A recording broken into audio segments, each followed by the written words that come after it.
Listen, I try to, I know it's like really trying times and really important times, universally. We covered, hip hop and culture here, but a lot of people were really interested in this. Some people got questions. Should they be worried in whatever city they're from? People are asking me these questions from time to time. I wish I brought you on during the elemental stuff, because I know you deal with a lot of border stuff too. Oh, yeah. Yo, I had a few hoes who even hit me. They're like, yo, is now the time I should be going to motherfucking, like Mexico? Yeah. Go to, yeah. And I was just like, listen, I've been to Cancun, and I got to be honest with you. When I go there, there's usually like armed forces that's kind of like by, where the city is. I don't know what's the temperature now. And also we're Americans. There's probably a disdain for us.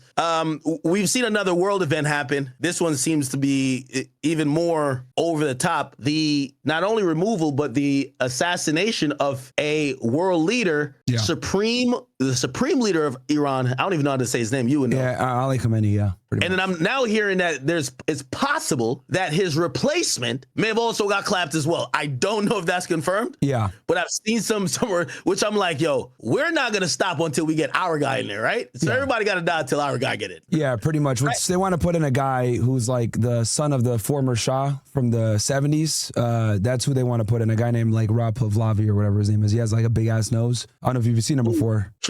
Listen, we're a little bit green and new to like all this stuff. Sure.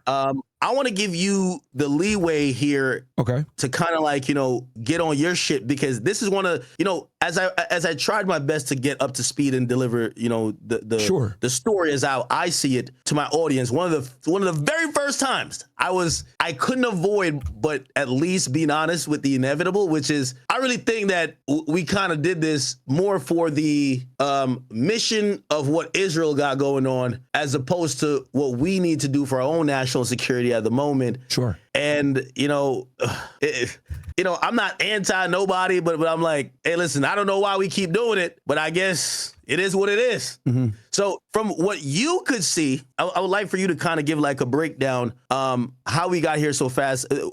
What I came up with, obviously the JCPOA was Trump got out of it in 2018. It was agreed on in 2015. He got out of it 2018. Yes. We're kind of getting word, it's because of the enrichment of uranium, which that's necessary for the making of bombs. But we're hearing there's a lot more other things that was kind of happening. Obviously, we did assassinate one of their generals. Mm-hmm. Yep. You tell me how we got here. Okay. So do you want me to go from, because I could go pretty in depth with this. Do you want me to start from October 7th? Because I would say October 7th, even though it's way longer than just that, but I would say October 7th is a good starting point. I don't know how familiar is your audience is with that. Isn't October 7th, though, a situation between Palestine and Israel? Yes.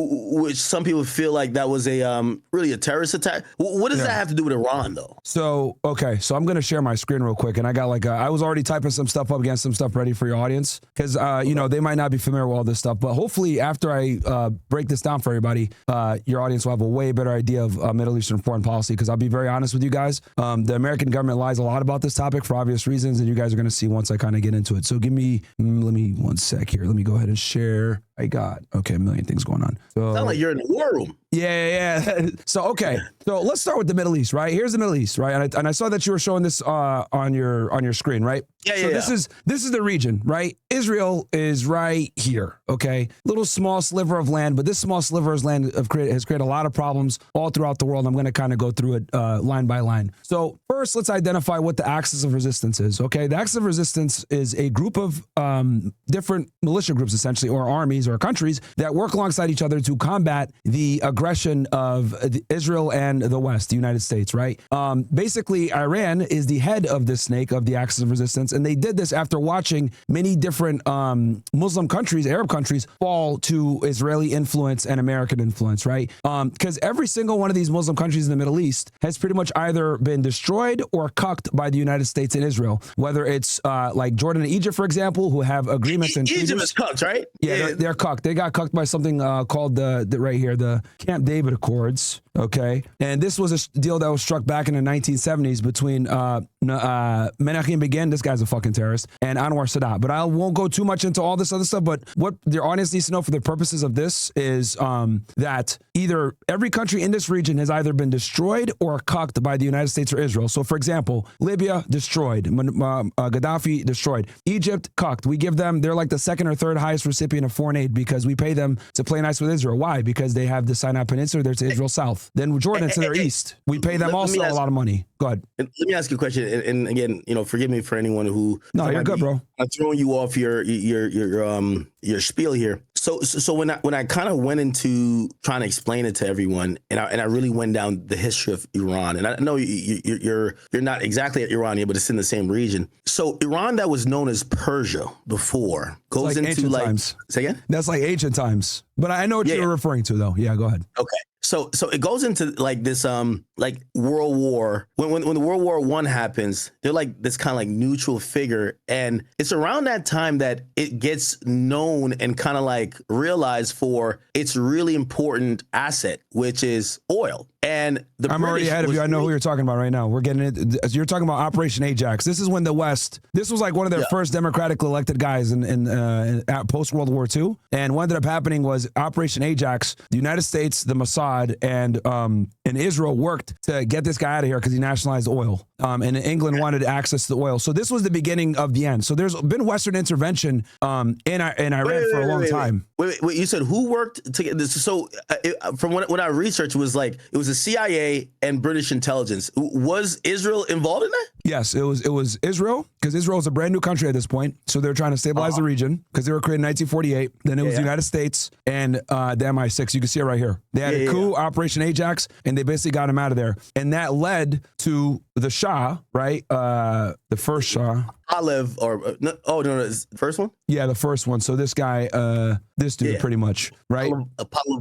I don't even know how to say his name, bro. Yeah, Mohammad Reza Pahlavi. So he was a good puppet. I rock with him. Yeah, he was basically a Western puppet, is what he was. So this okay. So we can go from the beginning if you want to go Iranian's history, and then I can get into the acts of resistance and what's going on contemporarily. So wait, I guess the question I was going to ask, and it's up to you. You could go whatever way you want to go, but the question that I wanted to ask was, I remember going into after like 2001, which is obviously 9/11, and now we're hearing a lot about the Middle East, and a lot of what Americans used to think is, why do we fucking care? And obviously, the main thing that was being put towards propaganda is like, hey, we're going against these people or countries that are sponsoring terrorism, right? Or they're, hiding terrorists within, their countries. Not only that, we then get kind of like this idea, which kind of makes more sense because everything is capitalism as usual. We get told that the real reason we're beefing with these countries are just strictly over oil. And it appears that with like Iran, yes, oil may have been one of the things, especially for the coup, right? But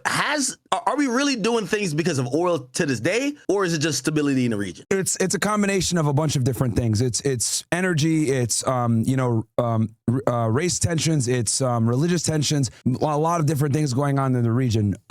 So I'll go into Iran first, that like why they're the way that they are. Then I'll get into what led to what happened with what's going on now. So if we go back in Iranian history, we'll start back post World War II. Basically, this guy was democratically elected. We ran a CIA coup with the Brits and the Israelis, got him out of there. This guy comes into power, who's basically a puppet, gives all of the Iranian resources. He's very Western friendly, accepts Israel's a state, recognizes Israel as a state, which was very controversial back then because the whole Middle Eastern Muslim world did not want Israel there because of the Nakba and everything else that happened with the expulsion of Palestinians. So they overthrow him in 1979 with the Islamic Revolution, who is currently in power now, right? So after that happened, there was, obviously ever since the Islamic Revolution came into power in 1979, Israel's been trying to destroy them, okay? Because they've always presented the biggest challenge to Israeli hegemony in the region. To understand like the history, you need to know what the goals are. Israel wants to be the hegemon in the region, so that no one else can stop them. This is why they have a nuclear program that's undeclared, that's basically illegal. They've done a lot of false flag attacks. They've done,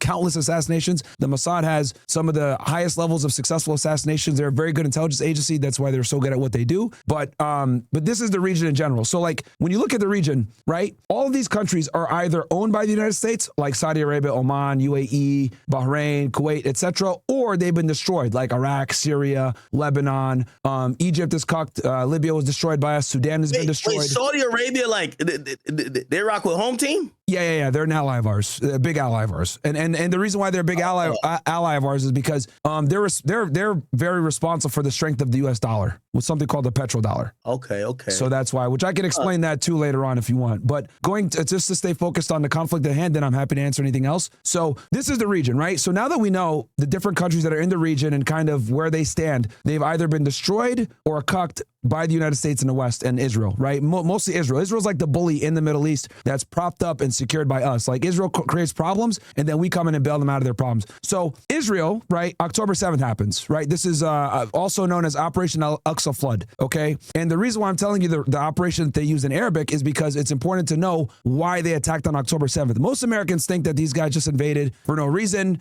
because they wanted to, October 7th attacks, okay? That they just wanted to attack to kill Jews, but that's not really what it was. There's multiple reasons they attacked, both political and religious. There's three main reasons they attacked. Number one, the occupation. The Israelis illegally occupy the Gaza Strip, right, where these people have no rights, no sovereignty, no nothing. They're occupied. They, can't leave, etc. Then the West Bank up here, right? And these Israelis, right, have the West Bank right here, which they're building settlements on continuously as we speak. And it's been, the entire international community calls the West Bank settlements illegal. Like they've been expanding it, forever. But that's a whole other conversation. But the long story short is the Gaza Strip, Hamas, right? These guys right here, these guys right here, boom, Islamic Resistance Movement. They invaded on October 7th. Group? They are designated as a terrorist group. They were they are designated as a terrorist group by a woman named Madeleine Albright, and so is Hezbollah in 1997. Madeleine Albright's Jewish, which we'll talk about that as well. But that's another thing. So the October 7th attacks happened. So it's important for people to know why they attacked. Now, Western media will tell you, oh, they just attacked because they hate Jews, etc. Well, that's a part of it. Now, the main reason they attacked is because of the occupation, right? The Israelis occupied them. They tried to do peaceful protests in 2018, 2019. The Israelis were shooting them, killing them, etc. as they were doing the peaceful marches across on the border,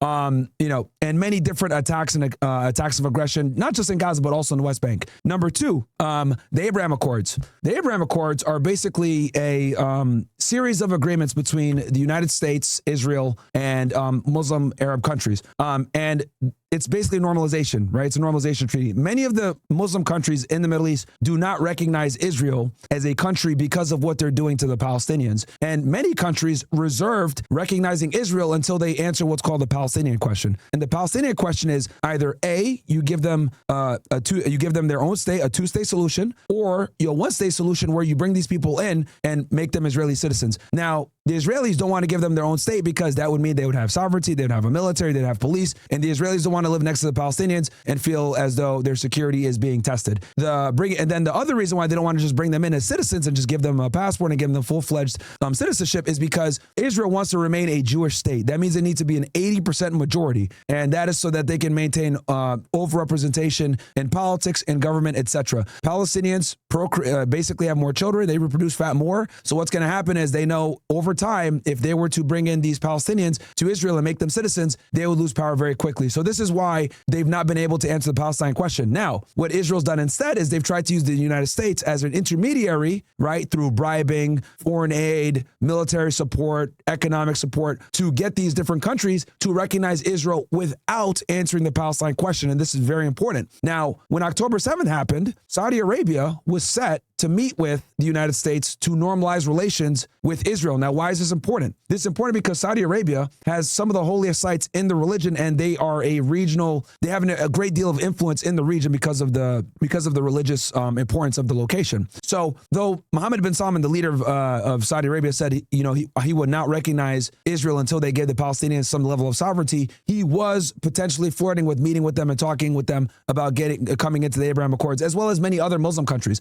And the Palestinians know that if more Muslim countries join the Abraham Accords, their ability to be free is gone, because now all the leverage that they would have had with the Muslim countries withholding recognizing Israel would be gone. And then the third thing that no one ever talks about is what's called the red heifers. Now, a guy named Abu Ubaidah, this dude right here, because this guy was a spokesperson of Hamas. This guy, they killed him though, but he's the guy that famously used to always do the speeches with the red keffiyeh on. This guy right here. He after October 7th, he explained why they attacked. So it was the Israeli occupation in Gaza. He's from Hamas? Yeah, he was a spokesperson from Hamas, this guy. So he was, it was the occupation, the Abraham Accords expanding without answering the Palestine question. And then the third one is a religious one. And no one ever talks about this in Western media. The Israelis are trying to destroy something called the Al-Aqsa Mosque, right? And that's why the Palestinians call it Operation Al-Aqsa Flood, right? And the Al-Aqsa Mosque, right, is one of the holiest sites in Islam. And what the Israelis want to do, you got a bunch of like super religious Jewish zealots that want to destroy this mosque and rebuild the temple that was destroyed. And not only do they want to do that, they went to America to find 5 red cows. I kid you not. They went to go they're going to sacrifice red heifers, destroy the mosque, and rebuild the temple. It's like to bring their, well, the Antichrist really, but to bring, their Messiah. So for all of these reasons, both religious, political, etc., my favorite book in the back. For all these reasons, this is why Hamas invaded on October 7th. The Palestine question wasn't getting answered with the Abraham Accords, tightening the noose on their necks and not being able to get their sovereignty. The occupation in Gaza and the imminent destruction of the Al-Aqsa Mosque, because the Israelis are hollowing out the bottom of this mosque and they're quietly like letting it get destroyed. They're not renewing permits for it to get fixed. They're doing a whole bunch of bullshit, because there's a temple. It's called the Temple Institute, which is a very powerful organization of evangelical Christians and hardcore Jewish zealots that are trying to get this thing destroyed, right? They don't talk about this publicly because they know it's going to outrage the Muslim world. So those are the reasons why Hamas attacked. Now, it's important to understand that Hamas is a part of what's called the axis of resistance, right? Right here. Where is it? Okay, they're a part of the axis of resistance. The axis of resistance is made up of different countries led by Iran and funded by Iran and supported by Iran. So those organizations are, you got Hamas, Hezbollah, who are north in Lebanon. They're located right here to Israel's north. We're going to talk about them too, because they're about to get into this war. They literally just declared that they're going to get involved. You got the Houthis. Wait, who? Hezbollah. This is these guys right here. They terrorists too, right? They're also on the terrorist watch list. Yes, they were designated. They were designated as terrorists the same year as Hamas in '97. So by the Secretary of State Madeleine Albright. So are any of these people Israelis? No. They're all Muslim Arabs. Okay, because I've always heard Hezbollah and Hamas. I've always heard like.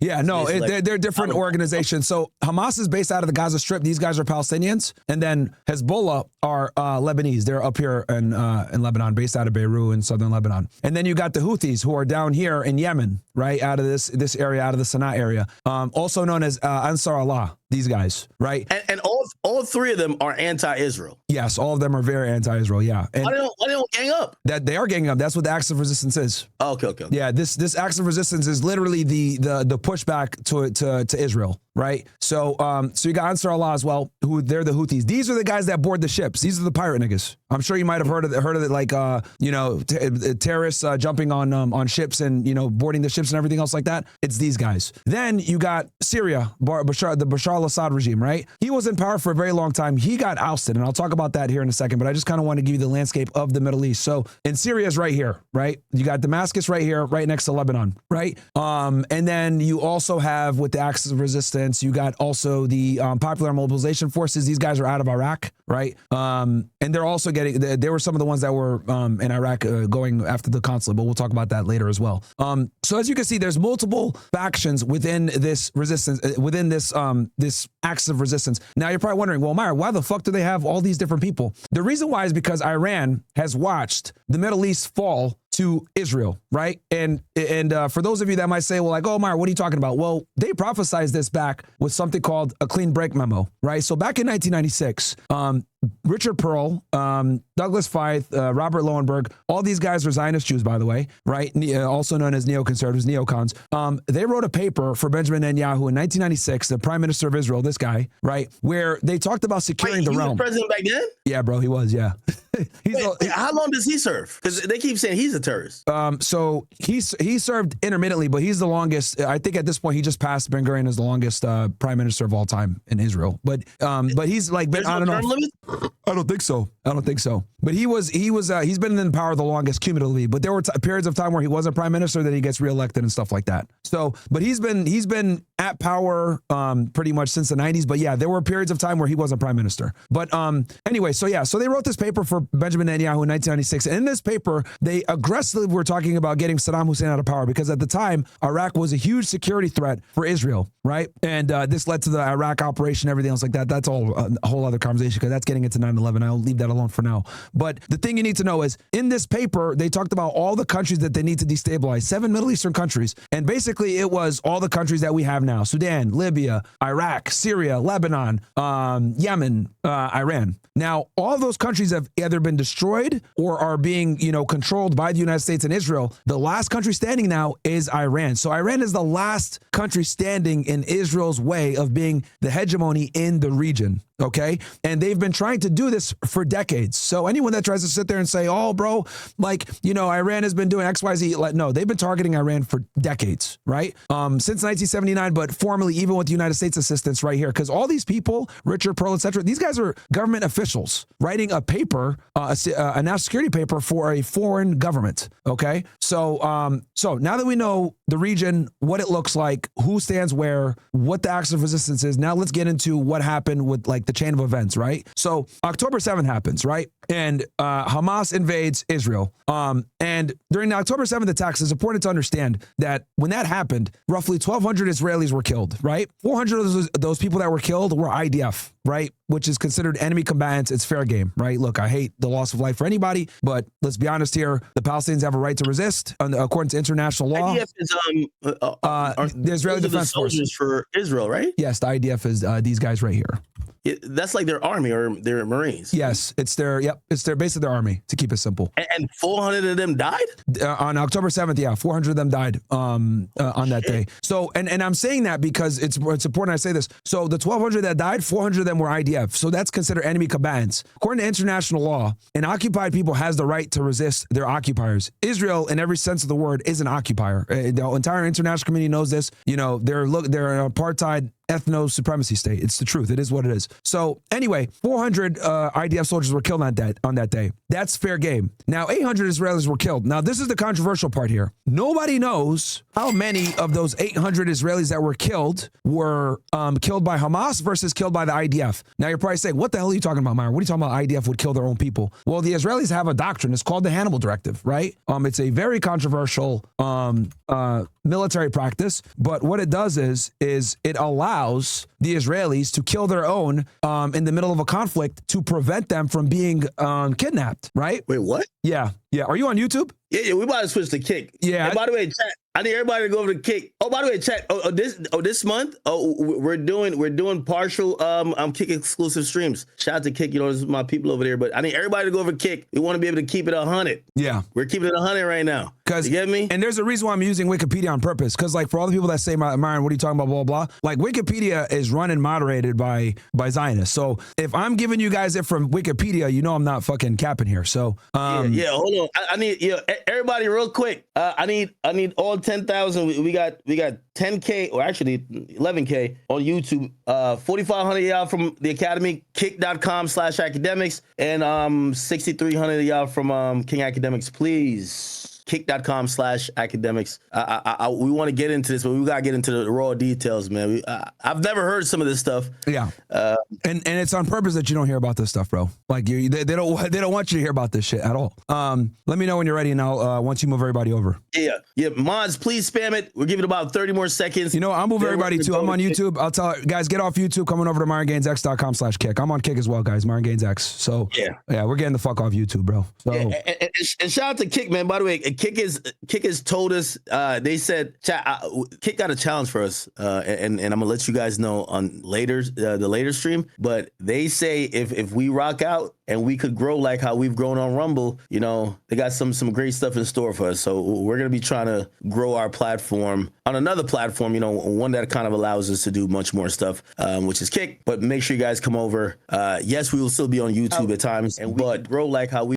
Yeah, mod spam Kick for me too. Yeah, mod spam the Kick thing for me. I'm gonna end Kick too right now in a second. So guys, spam the Kick for me on YouTube. We're gonna get the fuck off YouTube. So okay, so let's get into all right, we're just Kick now. Let's get straight to it. Let's get to the bullshit. Yeah. What's going on? So and there's a reason why I'm really making sure I cover this for you guys properly on October 7th, because October 7th is the justification for all of this. Okay, October 7th was the domino that began all of this. Okay, and so anyway, going back to what I was saying, when it comes to what transpired on October 7th, the Hannibal Directive was activated on October 7th. Okay, so we know 1,200 died, 400 of them were IDF. That leaves us with 800 citizens roughly. And I say citizens charitably because military service is mandatory in Israel, right? So who knows how many of them were reserve, IDF, whatever, but let's go say full-fledged citizens, 800 gone, right? We don't know how many of that 800 were killed by Hamas versus how much were killed by the IDF. Why? Because we know that the IDF employed the Hannibal Directive on that day. Now, I know I see some dumb niggas in your chat saying, oh, what's this guy talking about? I got fucking proof that they activated the Hannibal Directive on that day and killed their own, and I'll show you right now. So you go right here, Yoav Gallant, right? This guy was the Minister of Defense at the time when this happened. Wait, hold on. I'm just trying to get clear. So you believe that perhaps the Israeli government / military arm of what they have going on would activate something that would allow perhaps their military to kill their own people? You know what, bro? Look, I'll let the government official tell you himself. Look at this. This is Israeli TV. They ask him straight up, was the order given to use Hannibal Directive? I think tactically in some places it was. In other places it was not, and that is a problem. So I don't want to hear nothing from these Zionists talking shit about I'm lying or anything, because this guy right here. Could you look up the definition? So the definition is that you could kill your own people, because that sounds crazy. I ain't gonna lie to you. Well, I'll tell you why. I'll tell you why they allow it.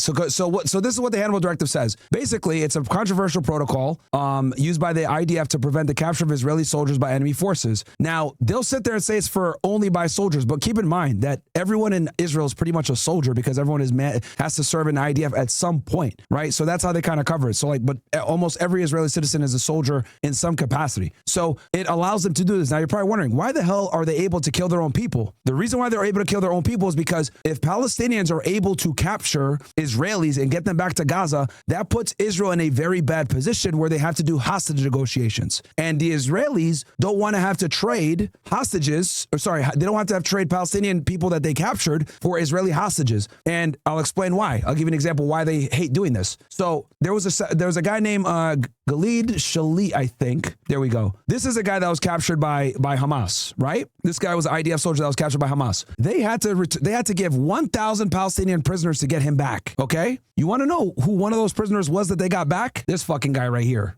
a guy named Yahya Sinwar, right? This dude was the head of Hamas's military wing. He was one of the 1,000 prisoners that Palestine got back, or Gaza got back, after trading Gilad Shalit. Now, or Gilad Shalit, whatever his name is. So the Israelis hate doing these prisoner swaps because it puts them in a very bad position where they have to negotiate. Does that make sense? Why they killed them instead of having to do the negotiations? No, definitely does. And hey, yo, welcome over here to Kick. I see all y'all in the chat. I told you, it seems like some of y'all trying to. Hey, if y'all watch a whole stream, don't worry, I'll give away a vacation to Iran. Okay, I got y'all niggas. Y'all niggas look like y'all want to get up close and personal. I'm gonna stay over here. Okay, I'm gonna stay over here. Y'all can figure out what's going on over there. All right, I'm just saying. But I see y'all over here in Kick, man. We're rocking right now. Go ahead, Myra. You cooking? Okay, all right.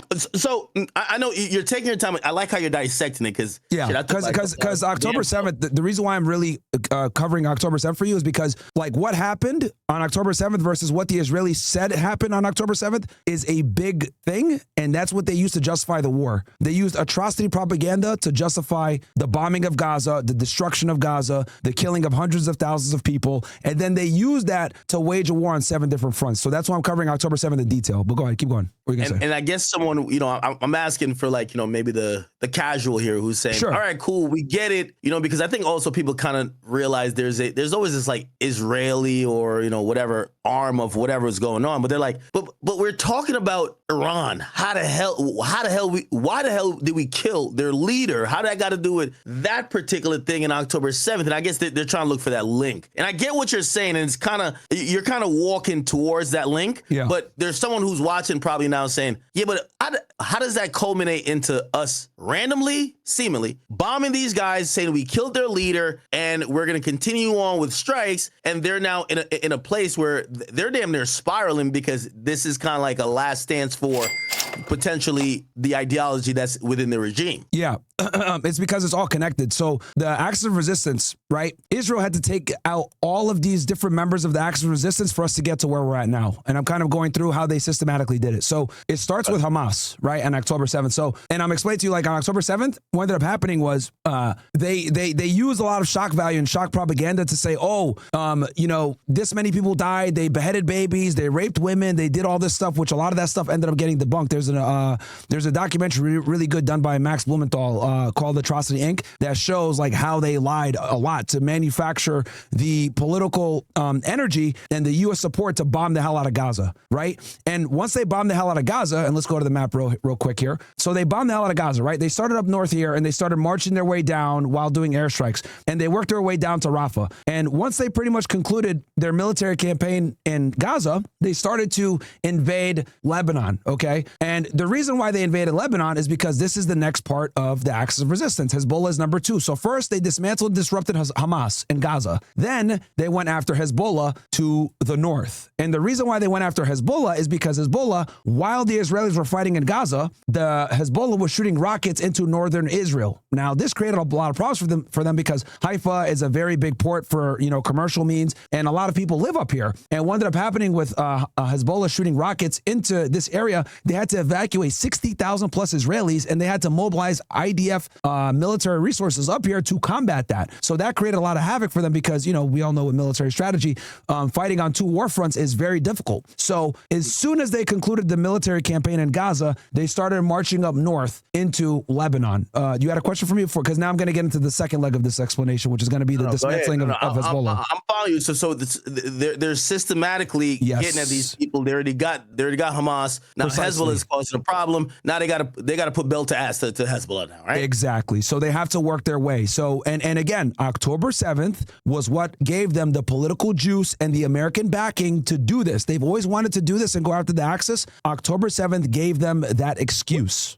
Okay, and this where I may have been absent and kind of listen to the discourse of why America, because I really don't give a fuck what's going on anywhere else but here. But were we using that in our country to say, oh, October 7th, we need to help out? Was that political fodder here, or was it just in Israel that was like political fodder to kind of like help them, at least maybe how the world perceives what they're doing? But did we step in like, oh my God, y'all killed 1,200 people. We got to get active. Yes, we did. We supported them financially, like heavily financially. We gave them the bombs. We gave them new weapons. We gave them the munitions to drop bombs all across Gaza. So, and we gave them billions upon billions of dollars. I think Israel gets somewhere around $3 billion per year annually. We like quadrupled that pretty much, right? And we were giving them funding packages. Now, Biden every now and then would be like, would drag his feet, but he still gave them the money they wanted. Also, a lot of people don't know this, but this was also in alternative media. There were special forces that were in Gaza during the conflict. There were U.S. special forces there. there. Yeah, they just don't mention it. But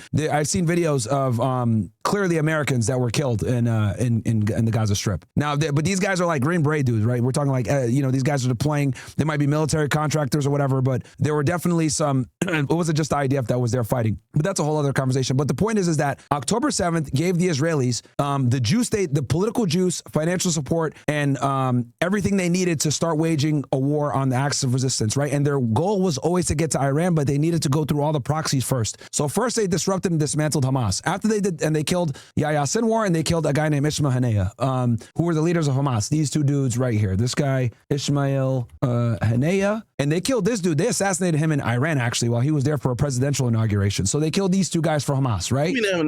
How'd they kill him? They put a bomb in his room that he was staying at, and they killed him and his bodyguard in Iran, in Tehran, actually, yeah. Like in his suite? Yep. The Israelis are good, dude. Hell no.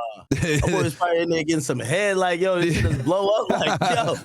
Yeah, the Israelis are very good, bro. Shit. Their intelligence services. You ever seen Homeland? You ever seen that show? Yeah, I have. Oh, man. It's like some Abu Nazir shit. That's crazy. All right, bet. All right, so they killed this. Yeah, that's some crazy shit. Yeah. The Israelis have one of the best intelligence services in the world with the Mossad and the Shin Bet and Amman and Unit 8300. But anyway, so going back to us. So Hamas is pretty much gone. Now we're going to get into the second leg of this conflict. Now they invade Lebanon, right? The Israelis invade Lebanon. Now, what they said they were going to do was they were going to make it past the Litani River and make their way all the way to Beirut. Now, Hezbollah has probably some of the most experience actually fighting the IDF on the ground. And, they've won. They beat them in 2006. They made them run back in 82 because they were created in the early 1980s to combat Israeli influence.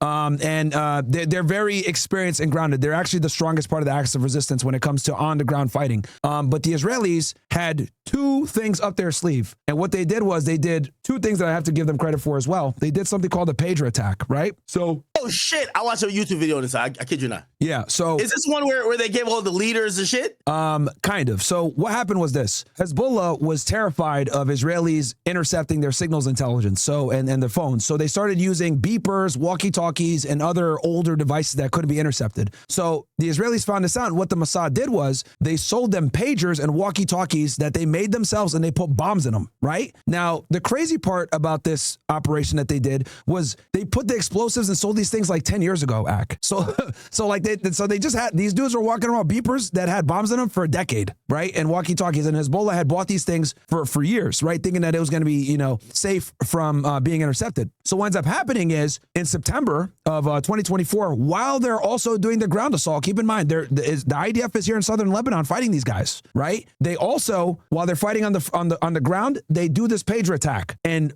disable and disarm and kill a bunch of them. It was crazy. That's kind of gay. Byron, I know you don't really rock with them Israeli niggas, but that's no, I give them credit, bro. I give them credit for that. Like, that's lit. Like, they're very good. They are extremely intelligent, extremely capable. So while that happened, right? Didn't they take out a bunch of leaders with that? I watched like something on it, right? Yes. So this is what they did. So they did it three different ways. So they did the pager attack. This maimed, killed, and obviously disoriented a lot of the guys in leadership positions within Hezbollah. They were all terrified, like, what the fuck? We can't use communication. So they couldn't communicate. While that was happening, they had a ground assault on the ground in September. And then on top of that, they killed this guy, Hassan Nasrallah, who was the head of Hezbollah at the time, right? They killed him in an air assault in Beirut. And they basically, bombed. He was in a bunker somewhere, and they used a bunch of bunker buster bombs, and they killed him and a bunch of higher level guys in Hezbollah. They killed him, and they also killed... Wait, he was in a bunker and they killed his ass? Yeah. Yeah, niggas hate you, bro. Yeah. Yo, if you're in a bomb bunker and you're getting bombed so much they blow the bunker up and kill you, be like, yo, what did you do to deserve this? Goddamn, all right, bet. So they killed that guy, and he's one of the main guys of Hezbollah. He was the head of Hezbollah, and they also killed this guy as well, who was a high-ranking guy right around the same time as well. Well, they killed him in July, and then they got Hassan Nasrallah a few months later. Holy shit. So this is what they did. So they did like a three-pronged attack. One, they invade into southern Lebanon and they fight Hezbollah on the ground. Two, they launched a pager attack. Three, they're doing airstrikes, killing the leadership. So now your leadership is gone. You can't communicate, and you're having to fight on the ground. So obviously this led to them having to do a ceasefire. So Hezbollah and Israel enter a ceasefire. Now we're going to get into phase 3 of this war? Do you want me to, before I get it, because now we're going to get into Syria. Nah, you ready? Go ahead. Okay. Story sounded good. I like a good story now. Okay. So after Hezbollah's been disrupted and dismantled, now the Israelis are going to go into phase 3. They're going to start taking over the Bashar al-Assad regime. This guy right here. Okay. Now you're probably wondering, why him? The reason why he's so critical in acts of resistance is because Syria is in a very strategically important location on the border of Lebanon. Since Hezbollah is right there on the border of Israel, right to the north, this is a very important strategic location for the acts of resistance and Hezbollah. Now, the problem is for them to get the equipment and resources they need, the weapons and the money and the resources need to flow from Iran to Iraq through Damascus into Lebanon. So the Israelis knew this and they said, okay, now we need to take out Bashar al-Assad. Now, Syria had been weakened for many years because they had a civil war, lots of conflict going on, lots of different countries involved, one of the most complex wars in the Middle East. I won't go too much into that, but for the purposes of today's discussion, all you need to know is Syria has been weakened, and not only have they been weakened, they haven't been able to get support from one of their biggest allies, aka Russia. And the reason for that, right, is because Russia, right here, wasn't able to support Syria like they normally do because obviously they got the war going on with Ukraine, right? All of their resources are tied up in Ukraine. And normally Bashar al-Assad was able to stay in power because Russian air power would bomb all these, rebel groups all across Syria. So he was able to stay safe in Damascus, despite the fact that the country was extremely fragmented. So now with Russia not being able to support with air superiority, and then Lebanon and Hezbollah being destabilized, the Israelis launched their attack. And what they basically did was, well, they didn't really attack, but what they did was the United States and Israel had rebel groups ready to go. Now, in the Idlib province right here in Syria, there's a guy named this dude right here, Ahmed al-Shara, okay, aka al-Jalani. This guy used to be a member of Al-Qaeda, right? And this dude was the head of HTS, okay, a rebel group out of Syria. And what ended up happening was when Hezbollah and Israel negotiated their ceasefire, this activated HTS and Ahmed al-Shara and his crew. And what they did basically was they went into Aleppo, they killed everybody, took this shit over. They took the M5 highway all the way down into Homs, and then worked their way to Damascus. And bro, within 3 weeks, they took over Syria. They took over Syria immediately because there was no support from Russia, no support from Hezbollah, and Bashar al-Assad had to flee all the way to Russia. Now he's chilling somewhere in Moscow playing video games, Bashar al-Assad. But important to know, as Bashar al-Assad was fleeing, right, and Syria was falling, the Israelis started bombing all of the military infrastructure in Syria. Right? They moved up in the Golan Heights. Now the Golan Heights, right, are occupied territory of very great strategic value, right here, basically. If I can show you on a map, which is basically Syria, but the Israelis occupy it, and they occupy it for security reasons. But what the Israelis did was, after Bashar al-Assad fell, they expanded the parameters of the Golan Heights, and they started bombing the hell out of all of Syria, all the Syrian military's infrastructure, so that when Ahmed al-Shara came in, he would not be able to use it against them. Now, with that said, Ahmed al-Shara was backed by the United States. Trump admitted like a week or two ago during a speech that he was the one that put Ahmed al-Shara in. He was like, I basically put the guy in. And so did the Israelis as well. So, but they don't trust him, obviously, because what he used to be. But Ahmed al-Shara took the deal from the Israelis and the United States. You want to know why? It's to relieve sanctions from Syria. And he's now in power. He kicked the IRGC out. That's another important thing that he did. When he came into power, he kicked out the IRGC. Now you're probably wondering, who the fuck are the IRGC? The IRGC is the Iranian Revolutionary Guard Corps, right? And a lot of them were stationed in Syria, but once Ahmed al-Shara came into power, he got them out of there. He said, you guys got to get the fuck out of here. We want to get sanctions removed on our country. We want to rebuild, etc. We're not going to fucking be a part of the Axis of Resistance anymore. It creates problems. So he got them the fuck up out of there. So now 3 different Axis powers have been destabilized, right? So Hamas, gone, right? October 7th happens, Hamas, gone. Hezbollah, gone. Bashar al-Assad, gone. Now we're going to get into the Houthis. Last year, right around this time, Trump started aggressively bombing Yemen. You remember when Pete Hegseth and them went viral over the Signal Gate, where they were discussing classified information of bombing the Houthis in Yemen? I don't know if you heard about that scandal. Shit, I ain't gonna lie. I'm gonna sound mad basic when I heard. Nah, don't worry. New York niggas calling bitches tooties. Like, no worries. I never heard about the Houthis, bro. Go ahead. Yeah, don't worry. So basically, long story short, is the United States started bombing the fuck out of Yemen, right, to get rid of these Houthis. But the thing is with the Houthis is they've been in warfare for a very long time. They're very resourceful. They're hard to get. You know, we're talking about like ragtag militia guys, right, teenagers and shit. But what these guys are known for, go ahead. Let me ask a follow-up question. So when it comes to, I guess we understand what Hamas is, but Hezbollah and Houthis or whatever, right? They're not the official like military arm of these countries. No. What are they classified and who funds them? Oh, so Iran funds all of these Axis powers. The only one that was really official was Bashar al-Assad, but Hezbollah is a non-state actor. They're not necessarily a part of they have representation in the Lebanese government, but they are not the Lebanese army. They're not the official army. Who gives them money, gives them arms? Iran funds them. Okay, so Iran funds all these guys. Yes. Oh, so interesting.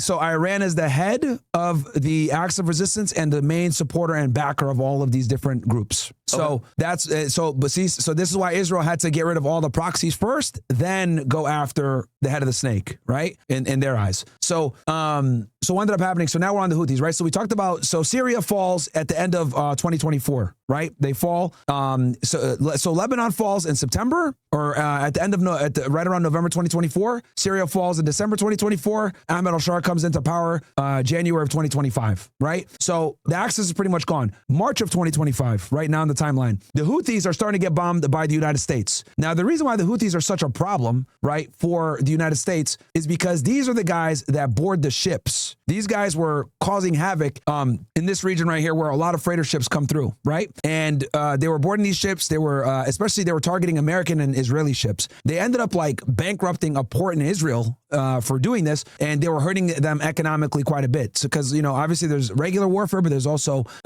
economic warfare. And the Houthis were causing havoc for these guys. So the United States started bombing the fuck out of these guys. But the United States quickly realized we're spending a lot of money to go after these guys. We're talking about billions of dollars of missiles. And they ended up actually negotiating a ceasefire with the Houthis in March, right? And in exchange, the Houthis would stop attacking any type of ships that were affiliated with the United States, but they kept attacking Israeli ships. So that also didn't like make the mainstream media. So the Houthis are still around, but they're, you know, they are weakened to a degree. So what's left? Well, Iran is left. Now we're going to fast forward into 2025 June. So to recap, we got the acts of resistance led by Iran, right? The Houthis, Hamas, Hezbollah, Syria, etc. Right? So Hamas is destabilized. Hezbollah is destabilized.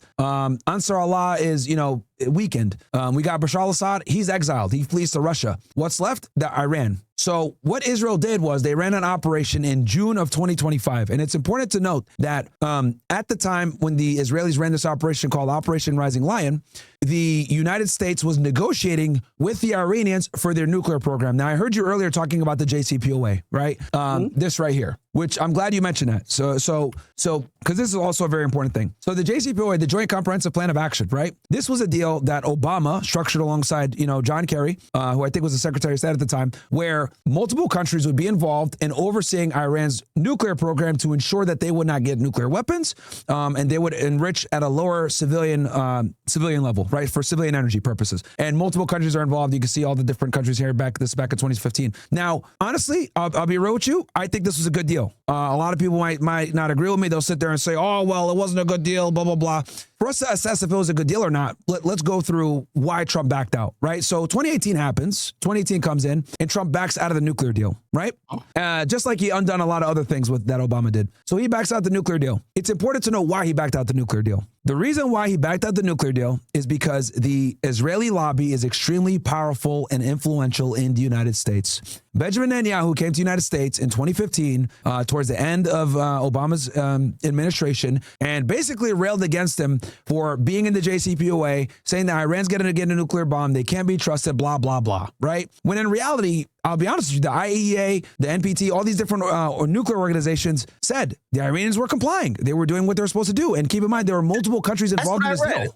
So you're saying that Israel leaders came over here and basically talked us into squabbling with Iran when the people, if we care that much about the nuclear, like, you know, all the people that's watching that's like, oh no, they're compliant. Like they gave the green light. Yeah. So Netanyahu like came and spoke in the United States in 2015. Here's his full speech that he gave. We won't watch it, but like he came in and he was very critical of the JCPOA. And he said like, look, you can't trust Iran, blah, blah, blah. So he put an enormous amount of pressure, and so did the Zionist lobby. So Trump actually ran on pulling out of the nuclear deal. And it was one of the things that helped him out because all the Zionist supporters were like, okay, let's get Trump in because he's going to be more pro-Israel, right? So what ends up happening is Trump comes in, he pulls out of the nuclear deal in 2018, right? Not only does he pull out the nuclear deal in 2018, his Secretary of State, this guy, Mike Pompeo, which we're going to talk about him again, right? Who's also a hardcore Zionist.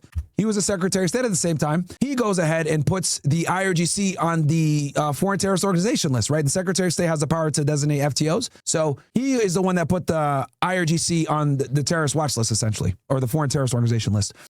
That allowed them to target IRGC members. IRGC, once again, is the Iranian, is like the Revolutionary Guard. Yeah, it's the Revolutionary Guard. Let me clean out some of these tabs here. Are they terrorists or they're just like, they're military? They're military, but they call them terrorists basically. But they're Iranian. They're the Iranian military. Think of them as like kind of like the Iranian. You could say the Marine Corps or something. So the Revolutionary Color Guard. But like, holy shit, I got a million tabs. So yeah. Anyway, so they designate the IRGC as a terrorist organization. Blah blah blah. So what ends up happening is 2018 they pull out the JCPOA. 2019 they designate the IRGC as a terrorist organization. 2020 they kill this guy, Qasem Soleimani. Right. This was big. This is like kind of the beginning of a lot of the issues. This guy was the head of the IRGC and basically like the head of the Axis of Resistance. Go ahead, you had a question? Okay. Now, didn't he, I'm my memory's a little bit limited here. Didn't he do something that was America offensive? Like he had either proved like a strike maybe against US bases. Like he did something, like there was some reason why us getting him was like, all right, we got the motherfucker, right? Didn't he do something? He was very problematic for the Israelis. So right here, Yossi Cohen, one of the heads of Mossad, said he was the single most powerful operative in the Middle East and a genius asymmetric warfare former Mossad director. So he was very difficult. He was very bad for the Israelis. So the Israelis wanted to get rid of him a lot because he was the head of the Axis of Resistance, and also he perfected what's called asymmetric warfare, which is actually what we're seeing going on right now between Iran and. So asymmetric warfare is what the Iranians practice, which is the Iranians know that they can't beat the United States. We're the military superpower. Nobody can stop us. So what the Iranians practice is asymmetric warfare, where they know that they're not going to be able to beat you militarily, but they're going to hit you in pressure points where you're going to win, but you're going to win with a lot of pain. And what it really comes down to is you're going to ask yourself, is the win worth it? Is what you're going to say. And that's where you really start to that's where people start to ask questions like, "Oh my God, is it worth it?" You know what I mean? Like, and that's the main question that they're trying to do here when they do asymmetric warfare. And we're starting to see that right now, actually, as a matter of fact, with closing down the Strait of Hormuz and all these other things. But before I get into like the war now, it's very important that we understand all these different dynamics, because these dynamics are what led to the current war that we have now. So 2020 they killed Qasem Soleimani in Iraq, right? And Trump used like some very arbitrary, random, nebulous law to attack people that was in Iraq that was back from the Operation Iraqi Freedom to justify the airstrike against them. They assassinated with like a drone, I think, if I'm not mistaken, in Iraq. So this was obviously a huge escalation. The Israelis started, bombing. They bombed the embassy in Damascus, the Iranian embassy in Damascus, and all these other escalations. But let's go ahead and fast forward to June of 2025, because that's what's going to take us into this current fight that we have now. Before I do that, though, did you have like any questions or anything like that before I? No, I'm following. Okay. So we established that the Axis has been pretty much disrupted and dismantled. Now that the Axis has been weakened, Israel's like, okay, now we have to attack. We did all this work. We got rid of the proxies. They're all weakened. We don't want them to rebuild up. We need to attack Iran now. So enter in Operation Rising Lion. Okay. And this was a sneak attack that led to the 12-day war. Okay, this was a Mossad operation that basically led to. Let me see here. Where the fuck is this shit? Hold on. Why the fuck is this shit? Okay, conflict. Okay. Go ahead. While you're bringing that up, I did think of something. Go ahead. So, go ahead. You got it. The death of the general, and we just kind of like watched out. Which, by the way, I'm gonna be honest with you, I don't even know why these other countries fuck with us. Like, we had 3 drones trailing the dude. He gets out of a plane. He gets into like some cars and he's driving down the street and we just fucking blow him up. Like, imagine the nigga who runs the Pentagon getting fucking killed by like people using surveillance on him. It's like, yo, dog, you're supposed to be the anti-surveillance guy. You're supposed to be the tactical military. What's the thought behind, it felt like when that was reported even by Trump, it was like, this is a victory. Why that decisive action? I get what you're saying with Israel, but is it just because Israel just really hated this guy? For killing Khamenei, you mean, or Qasem Soleimani? Soleimani. For Soleimani, it was a big deal because because Khamenei was like he's like the figurehead. He's like the leader on paper. He's the guy, like the face of the organization. But the real brains was Soleimani. Soleimani was the one that set up the axis of resistance. He was the one that prepared the asymmetric warfare. He's the one because Iran has multiple layers to their military strategy, right? So they have their ballistic missile program, they have their nuclear program, they have their drone program, right? And then they also have economic warfare that they can impose, which will create a lot of economic turmoil, not just for them, but it will also create economic turmoil for the United States and for Israel, which we'll talk about how they're starting to employ that now. So first, let's get into the 12-day war. So while the United States was in the middle of negotiations with Iran, right, for their nuclear program, right, because Trump was trying to institute something similar to the JCPOA with Iran. Now, we go to find out that was all not real. It was the negotiations were bullshit. It was almost like a ruse to get the Iranians to feel safe. And as they were preparing to do negotiations, Israel attacks Iran. Think of it as like this was their Pearl Harbor because they didn't see it coming. And the way the Israelis were able to pull it off, which is genius once again, they had Mossad operatives in country for several months building drones, right? Piece by piece, they'd mail the parts of the drones to themselves in Iran, build the drones up. And on the day that the conflict began, they started flying these drones into surface-to-air missiles, right? And other radars, etc. And this would destroy their air defense, which would clear the road for their F-35s, fighter jets, to come in and just start dropping bombs all across Iran and have air superiority. So the Mossad operatives assemble the drones in country, secret agent type shit. Then on the day of, they all launched the drones they built to destroy the air defenses. Once the air defenses were destroyed, Israeli jets come in and they start bombing the nuclear facilities, military infrastructure, bombing Tehran, etc. Now, this disoriented and messed up the Iranians, and it took them several hours to respond. But when they responded, they fucked Israel up bad, dude, really bad. Because the Israelis, number one, they're what I call a glass cannon. They can inflict an enormous amount of damage. Their intelligence services are fucking fantastic, but they can't really take casualties like that. They're a small country. We're talking like 9 million people, right? Hey, don't they have something called like the Golden Dome or some shit like that? Like yes. Something that protects them from ballistic missiles kind of coming through. Yes, I'm going to talk about that now. So, and I'm glad you mentioned that. So the Israelis have a three-pronged air defense system. They got the Iron Dome, the David Sling, and the Arrow, right? And it's three different air defense systems that they have where they're shooting interceptor missiles to, take down drones and ballistic missiles that come their way. Now, here's the problem, right? And this is why a war of attrition is very bad for Israel and why they had to, stop the war after 12 days. The Iranians have more missiles than the Israelis have interceptors. So over time, right, the interceptors are far more expensive and difficult to procure than it is for the Iranians to make drones and missiles. Iran manufactures almost all of their weapons at home, domestically, because they're under crippling sanctions, so they are extremely self-sufficient. Their drones, for example, the Shahed drones, those are like 10 to 20K to make, right? Meanwhile, the interceptor missiles that they're using cost millions of dollars to make, right? So in a situation where you got a war of attrition, it's just a matter of time that Iran starts shooting these, cheap drones, cheap missiles. They get shot down by interceptor missiles. Then they start using the real shit to fuck Israel up. The hypersonic missiles like the Fatah 1 and the Fatah 2, etc., that are way faster. And to be honest with you, those are a lot harder to shoot down via the Iron Dome and their other air defense. So as the days went on, it was getting harder and harder for Israel to shoot down these missiles, and they were quickly going through their stockpile of interceptors. So they're going to Trump like, dude, you need to fucking end this thing. So what does Trump do? He says, okay, I'm going to bomb their nuclear facilities, because that was the whole reason that they used to, that was the justification they used to get into the war, which he did. He used the bunker busters. They attacked Fordo, which is a big mountain where they had one. Timeline, like when? This is in June. This is during this is 12-day war. This is June 2025. So it's a 12-day war.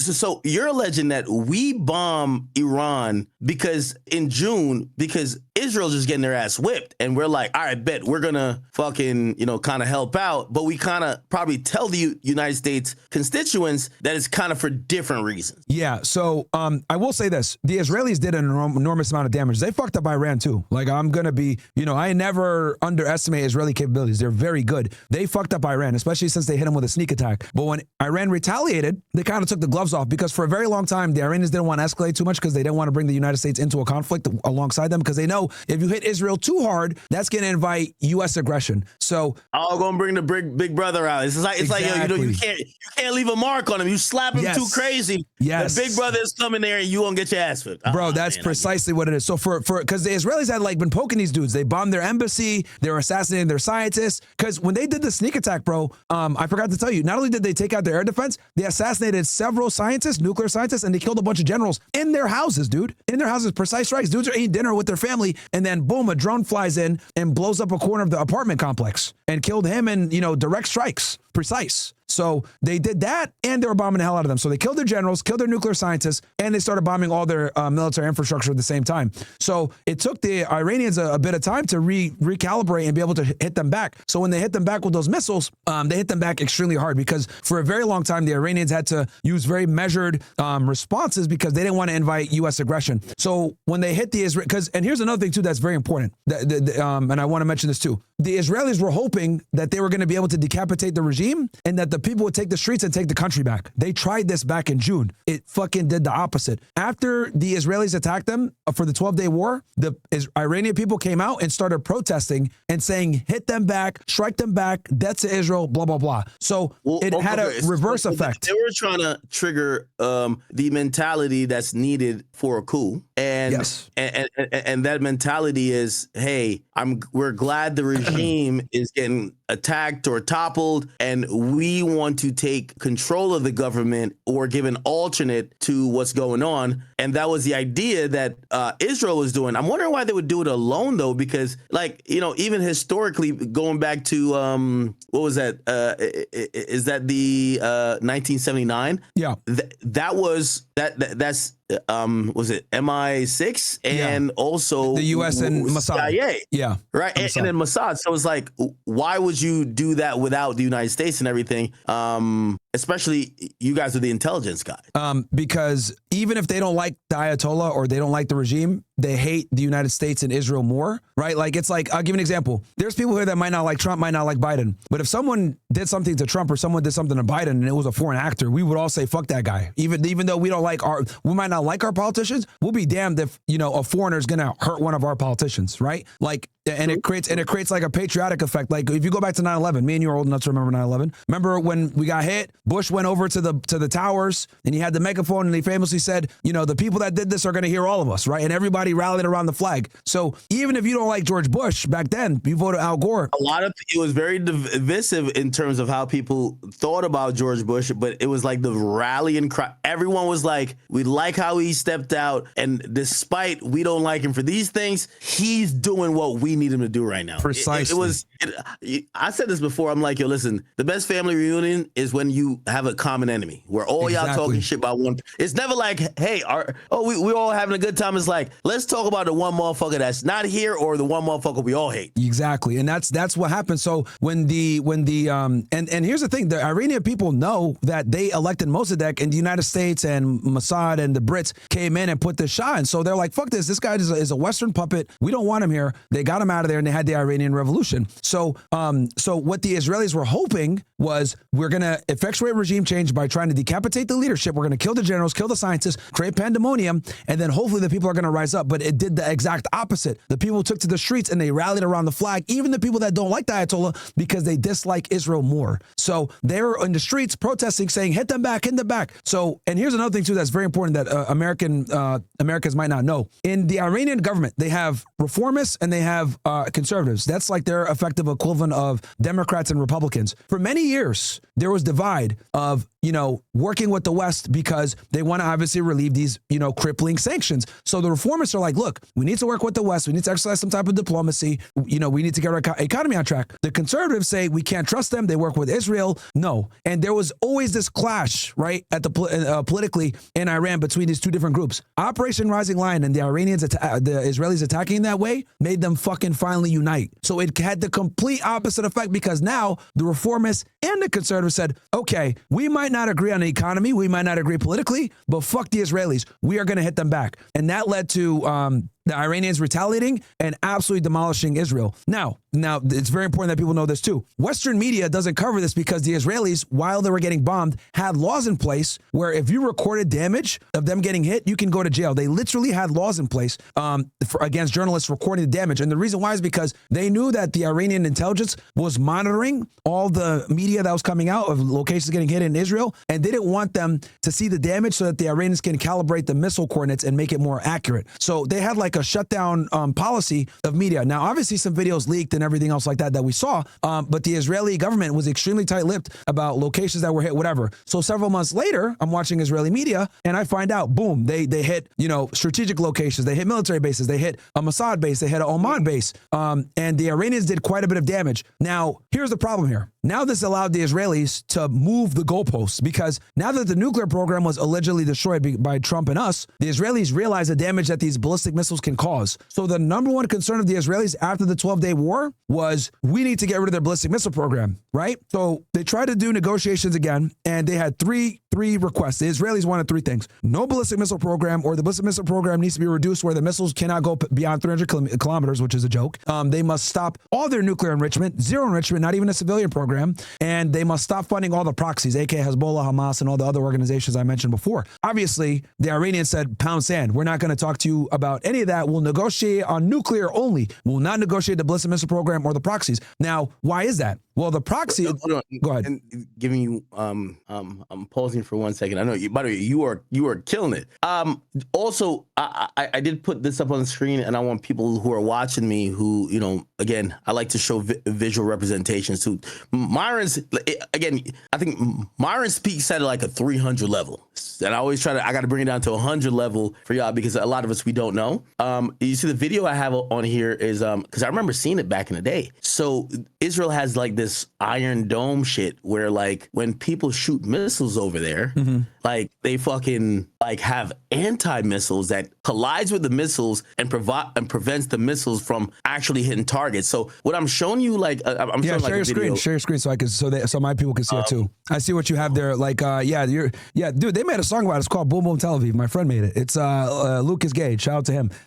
Dude, they were getting fucked up, man. Like it was bad. So yeah, so but I'm not gonna lie, I am fascinated by like this idea of like the Iron Dome though, because to be honest, like it's crazy how people are just sitting here and just watching it, like, oh my god, look at this thing that's happening. I'm like, that's fucking crazy. But essentially, I said this before earlier, and I don't know if you want to touch on it. I said a lot of us Americans, we have a very distinct but a little bit jaded way to look at some of these like wars or whatever. And I said, if there was ever a fucking bomb that dropped in Brooklyn, let's say one bomb, didn't have to be nuclear, a ballistic missile that dropped that hit the Brooklyn Bridge, it would be like game over because we would act like it's the end of the world. But that's the reality that all these other countries have to deal with. That's why when we hear, like it's probably like, as you're saying, and I'm kind of agreeing too, that we are doing these military actions, but it's kind of mostly benefiting Israel. We're kind of like, I'm cool with saying, all right, I really don't give a fuck about Israel that much, but I'm Team America, so if it is what it is, it is what it is. But if there was actual consequences, right? Like if there was a bomb that fucking dropped and it's like, yo, this shit just hit Milwaukee, like we'd be freaking out so much that we'd also probably think 3,000 times before a leader could just Trump's popping up on here saying, hey, we did this. I dare y'all to do this. But we're kind of doing this because the American people have no fear of anything happening here. So even when we hear, oh, they attacked our base in Qatar, we're like, okay, where the fuck is Qatar? Okay, cool. But we're not seeing it. But when we look at these videos, if they look up in the sky in Tel Aviv, they're watching their missiles go up to try to counter other nations' missiles. Yeah. And then some of them make it through, because that's the thing. I remember watching, I'm like, what the fuck? Some of them actually did make it through. Like, a lot of them made it through. A lot of them did, yeah. And that's scary. Like, look at this shit. Yeah. This shit is crazy. That is like insane. So yeah, no, anyway. a lot of them went through, bro. And this is why the Israelis cannot sustain long-term warfare, because the interceptors, even though they are intercepting some of them, a lot of them get through. So for the Israelis, they cannot sustain long-term warfare. So this is, and also the 12-day war showed the Israelis that they are very sensitive to hypersonic missiles. So what ended up happening was the Israelis had they wanted no more proxies. They wanted no more funding of the proxies that I talked about, Hamas, Hezbollah, etc. They wanted basically no ballistic missile program, like them to be significantly reduced, and then no nuclear enrichment whatsoever. Now, the Iranians said, we're not going to get rid of our ballistic missile program because that's the only reason you guys are not destroying us right now. It's literally our main capability that keeps us safe, and we're not going to stop supporting the proxies, and we'll negotiate only on nuclear. So what ended up happening was, first they say, okay, let's get into negotiations. We'll go ahead and talk about the nuclear. And then the U.S. tried to flirt this whole ballistic missile thing, like, hey, we also want you to, kind of nerf your ballistic missile program. And the Iranians were like, hell no, we're only going to negotiate on nuclear. So hey, let me ask you a question, because I've heard this too before. It's this idea that, okay, the reason why like a place like Iran has to try to develop nuclear weapons is that in reality, capitulation to the U.S. government or Israel or whoever, it just doesn't work. It only works when they respect your capability of being possible attacker or having some military power. Because what ends up happening is that the U.S., which I think this is our MO now, will do a regime change. Oh, okay. Like currently we're doing a regime change, and the regime change is literally going to be, you got to get the person who we like, who are going to be our bitch. Mm-hmm. Well, you can't really have a sovereign nation if the only way to not be embroiled in some shit is to put a leader in place that's the bitch of the United States. Except people say, well, look at the countries who they have issues with, but they play it very interesting. They don't do aggressive maneuvers to try to, infiltrate and replace regimes. It's the places like North Korea, this and third, where they actually do have some type of reasonable expectation that there is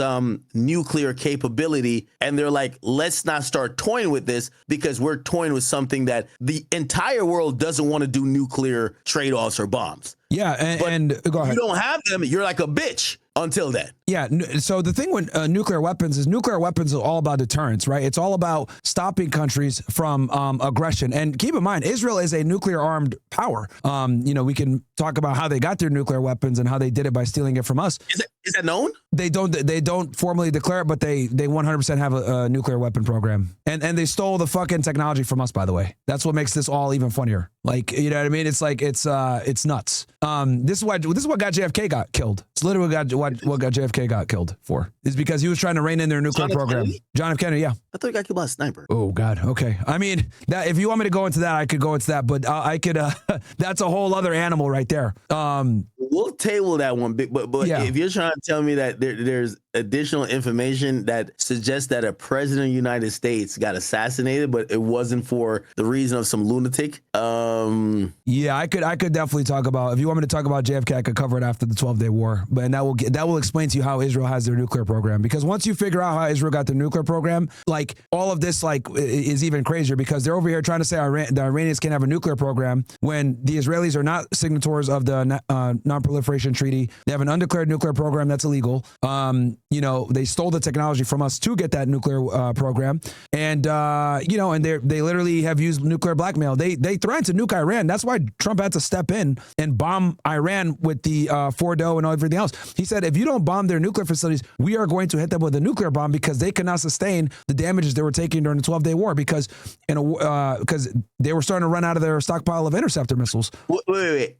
would so the thing with like nuclear weapons is like it's kind of like not in your best interest to drop a nuke to your neighbors, right? Like you kind of end up by radiation and all these other factors of why the nuclear a nuclear weapon is so important. You're going to be affected. So isn't that stupid? Like, well, why would you? It is because the goal of nuclear weapons is 100% for deterrence. So and you mentioned this earlier. So like for example, I'll give you an example. Kim Jong-un, right? Crazy dictator, puts people in jail for generations if they criticize the government. If you take a sign down, you're going to go to a hard labor camp. He has a nuclear weapon. Guess what Trump had to do? They went up, they met, they shook hands, they hung out, because the only thing that countries respect is the ability to create damage, and nuclear weapons do that, and that's what keeps things actually safe. Surprisingly enough, this is why Russia, China never want a direct war with us, because we're all nuclear armed, and nuclear warfare is the worst thing that can happen. So it's all about deterrence and mutually assured destruction, aka MAD. So this is why the Israelis want to get rid of the Iranians, because they don't want them to rise up and be able to actually continue to be a power that could challenge their hegemony in the region. So the 12-day war happens, right? After the 12-day war happens, Israel starts kind of rebuilding, getting more interceptor missiles, and Iran understands, holy crap, we got a lot of work to do. So in the 8 months since the 12-day war of June, the Iranians start getting new technology, they start getting new weapons, they start beefing up their air defense, they start preparing missiles, they start ramping up hypersonic missile development of the Fatah 1, and I think the Fatah 2, which are some of their fastest missiles that can't be stopped by the Iron Dome and the Arrow Sling, or a lot more difficult to do. They start getting ready they start working with the Chinese and the Russians to get more intelligence on the U.S. As the U.S. starts to build up a military presence in the region, and then they were prepared for this conflict. And then when they attacked Iran, and they told the Gulf states this: if the United States attacks us, every single asset in the region that assists the United States and Israel will be attacked. And they made good on that promise. When they attacked Tehran, the Iranians bombed Israel and the United States back within 90 minutes, dude, which is super fast. So they were ready to go immediately. And right now, where it currently stands is they're bombing Israel. A lot of the missiles are going through. Israel's trying to do their best to keep the footage from getting out there. This is why their 24/7 news station ILTV is not. They're not doing live broadcasts like Al Jazeera is. The U.S. bases are getting destroyed all across the region. They just started attacking Saudi Arabian oil fields, and they shut down the Strait of Hormuz. And the Strait of Hormuz, I can show this real quick for your audience. This is a very important economic strategic location. Hey, by the way, I'm pretty sure you've seen this as well. I'm getting a lot of people who are sending this in. They're saying Iran's supreme leader Ayatollah Ali Khamenei. Yeah, they killed him. They killed him like on the first day. Yeah, but apparently his wife has now died, and apparently she was in a coma previously from injuries. But apparently it's now being reported by Iran state media, whatever, that she has succumbed to her injuries. And she has died. She was married to him for over 50 years. Yeah, he was old. They got married in 1964. God damn. So, yeah, he was like 86, I think, when he died. But the thing with him, dude, is so after the 12-day war, a lot of people don't know this. He pretty much wasn't running the military day-to-day operations. That was the IRGC, right? So he wasn't like, he's just like. Is Soleimani alive at this point? No, he's dead. They killed him in 2020. But they had other guys in secession, and Khamenei knew that this would probably happen, that they would kill him. And another thing too, people need to understand about these Shia Muslim guys. These dudes are not scared of death, bro. You believe that? So Khamenei knew that he would probably die? 100%. Yeah, he knew he would. Really? He created an entire. He created like 4 to 5 different secession chains. He knew he was going to probably get killed. He delegated a lot of the military operations, the day-to-day military operations, to other people, because they knew that the U.S. was going to attack them. And as the U.S. was staging more and more assets in the region, they knew that the war was inevitable, right? And keep in mind, they were collecting information from the Russians and from the Chinese. The Chinese had spy satellite information. The Russians were collecting information because they were doing military operations together in the Strait of Hormuz. So the Russians and Chinese were assisting him as well. So they knew this was coming. And he already had delegated a lot of the orders beforehand. And what we're seeing happening right now, think about it. Once Tehran got attacked, within 90 minutes, missiles were going towards Israel and missiles were going towards U.S. bases. That tells you that they already had everything ready to go. All they were waiting for was the trigger. Once they attack, dominoes start going. And now we're seeing the Middle East get fucking pummeled. We're watching Dubai, Qatar, Bahrain, Oman, Kuwait. All these countries are getting cooked right now. Saudi Arabia. So two questions. Yeah. First question is, if they were prepared, why leave your leaders that, you have to understand the capabilities of your enemies. And if you're going against the Mossad, the Israel, and of course, the United States, why would you ever, in a moment where it's a tentative thing that they might strike, why would you ever have your leaders in the open? And then second of all, the question is, why are, I'm a little bit confused. Why the fuck they getting that Dubai and shit like that? Hold on, it's like somebody punching you and you swinging on anybody who's there. Yeah, I can explain that too. I get it. There might be some allies or they have no issues with the United States, but bombing them doesn't really do anything unless maybe you have some other information. Go ahead. Yeah. So number one, these Shia Muslim guys, these guys, it's a theocracy. Their dream is to die during Ramadan in the middle of a war against Israel. This is what. So these guys don't fear death. That's number one. And then number two, what? They don't fear death. These people. No, wait. Their dream is to do what? Is to die a martyr during Ramadan, fighting for their country in their eyes. When's Ramadan? It's right now. We in Ramadan right now? Yeah, Ramadan right now. Yeah. I ain't know. I ain't see Ruby Rose twerking yet. Oh shit! What the fuck? Yeah. So religious wise, right now it's you die, you're a martyr. Yeah. It's lit. Yeah. So again, and the other thing too, I want to say is number one, these dudes they're not afraid to die. Number two, the way that they die during this month is the best way for them to go out. And then number three, they already had their military infrastructure. Are you serious? They had their military infrastructure set up to retaliate immediately. So even if people are dead, they had what's called the dead man switch. As soon as they attack, everything's already going. They already had a domino effect ready to go from there. Now, with that said, wait, hold on. They were still strategically stupid to meet up like that. Don't get it twisted. That was retarded for them to meet there in the morning on a Saturday, because Trump and the Israelis were waiting for them to do that so they can attack. That's retarded. But it's also important to understand these dudes' mindset where they don't care about dying, and they already had everything set up with a dead man switch, no matter what. Well, go ahead. Sorry, you're gonna ask. So you're trying to tell me, obviously, I always think it's the terrorist niggas, the niggas who hop on a plane, they know they're not getting off, they put a suicide vest on. You're telling me that the leaders of these people, because I ain't gonna lie to you, I'm one of them niggas. I'd be all right, listen, we finna, die for Allah. And as soon as when it's my turn, I'm all right, let's talk peace, brother. Fuck all that. Let's talk some peace, brother. I don't know, them niggas are stupid as shit, man. Let's talk peace. Yeah. So you're telling me even the leaders, they're really about that life. Yeah, they are. And remember, this guy's in his 80s, dude. Shit. This dude's in his 80s. He doesn't care. Lives a very modest life, not flashy like the Gulf states. These dudes, it really, they are like that. They don't care. Their greatest dream is to die in the middle of a war in Ramadan. Because here's the other thing too. The whole Muslim world is supporting this dude. There's riots going on in Pakistan and Iraq. Yeah, bro, this guy's very revered in the Muslim world. And it's because he's one of the only Muslim leaders that's standing up for Palestine. Meanwhile, countries like Saudi Arabia, Qatar, Bahrain, UAE, these dudes are all cucked to the West. So in the Muslim world, right, they look at him as a hero. Hey, by the way, so I was reading a little bit about him. So when they got the Shah dipped out, yeah, popped up in the United States, somebody had cancer, they went to Egypt and shit. When he came into power, I think it was 1979 and shit. Homie, he was on some shit hey, yo, listen, we getting back to it was this guy that came into power first in 79. But then he came, Ruhollah Khamenei, and then Khamenei came after him. This the guy, yeah, came after. But same thing, yeah, Okay, you're right, 100%. Yeah. And thank you. Just for your audience, so they know. So same shit though. So when that happens, right, he comes in with some energy, yo, listen, I know y'all was trying to get some westernization on here, but fuck that. Y'all bitches can't do this, that. Yo, he was wilding.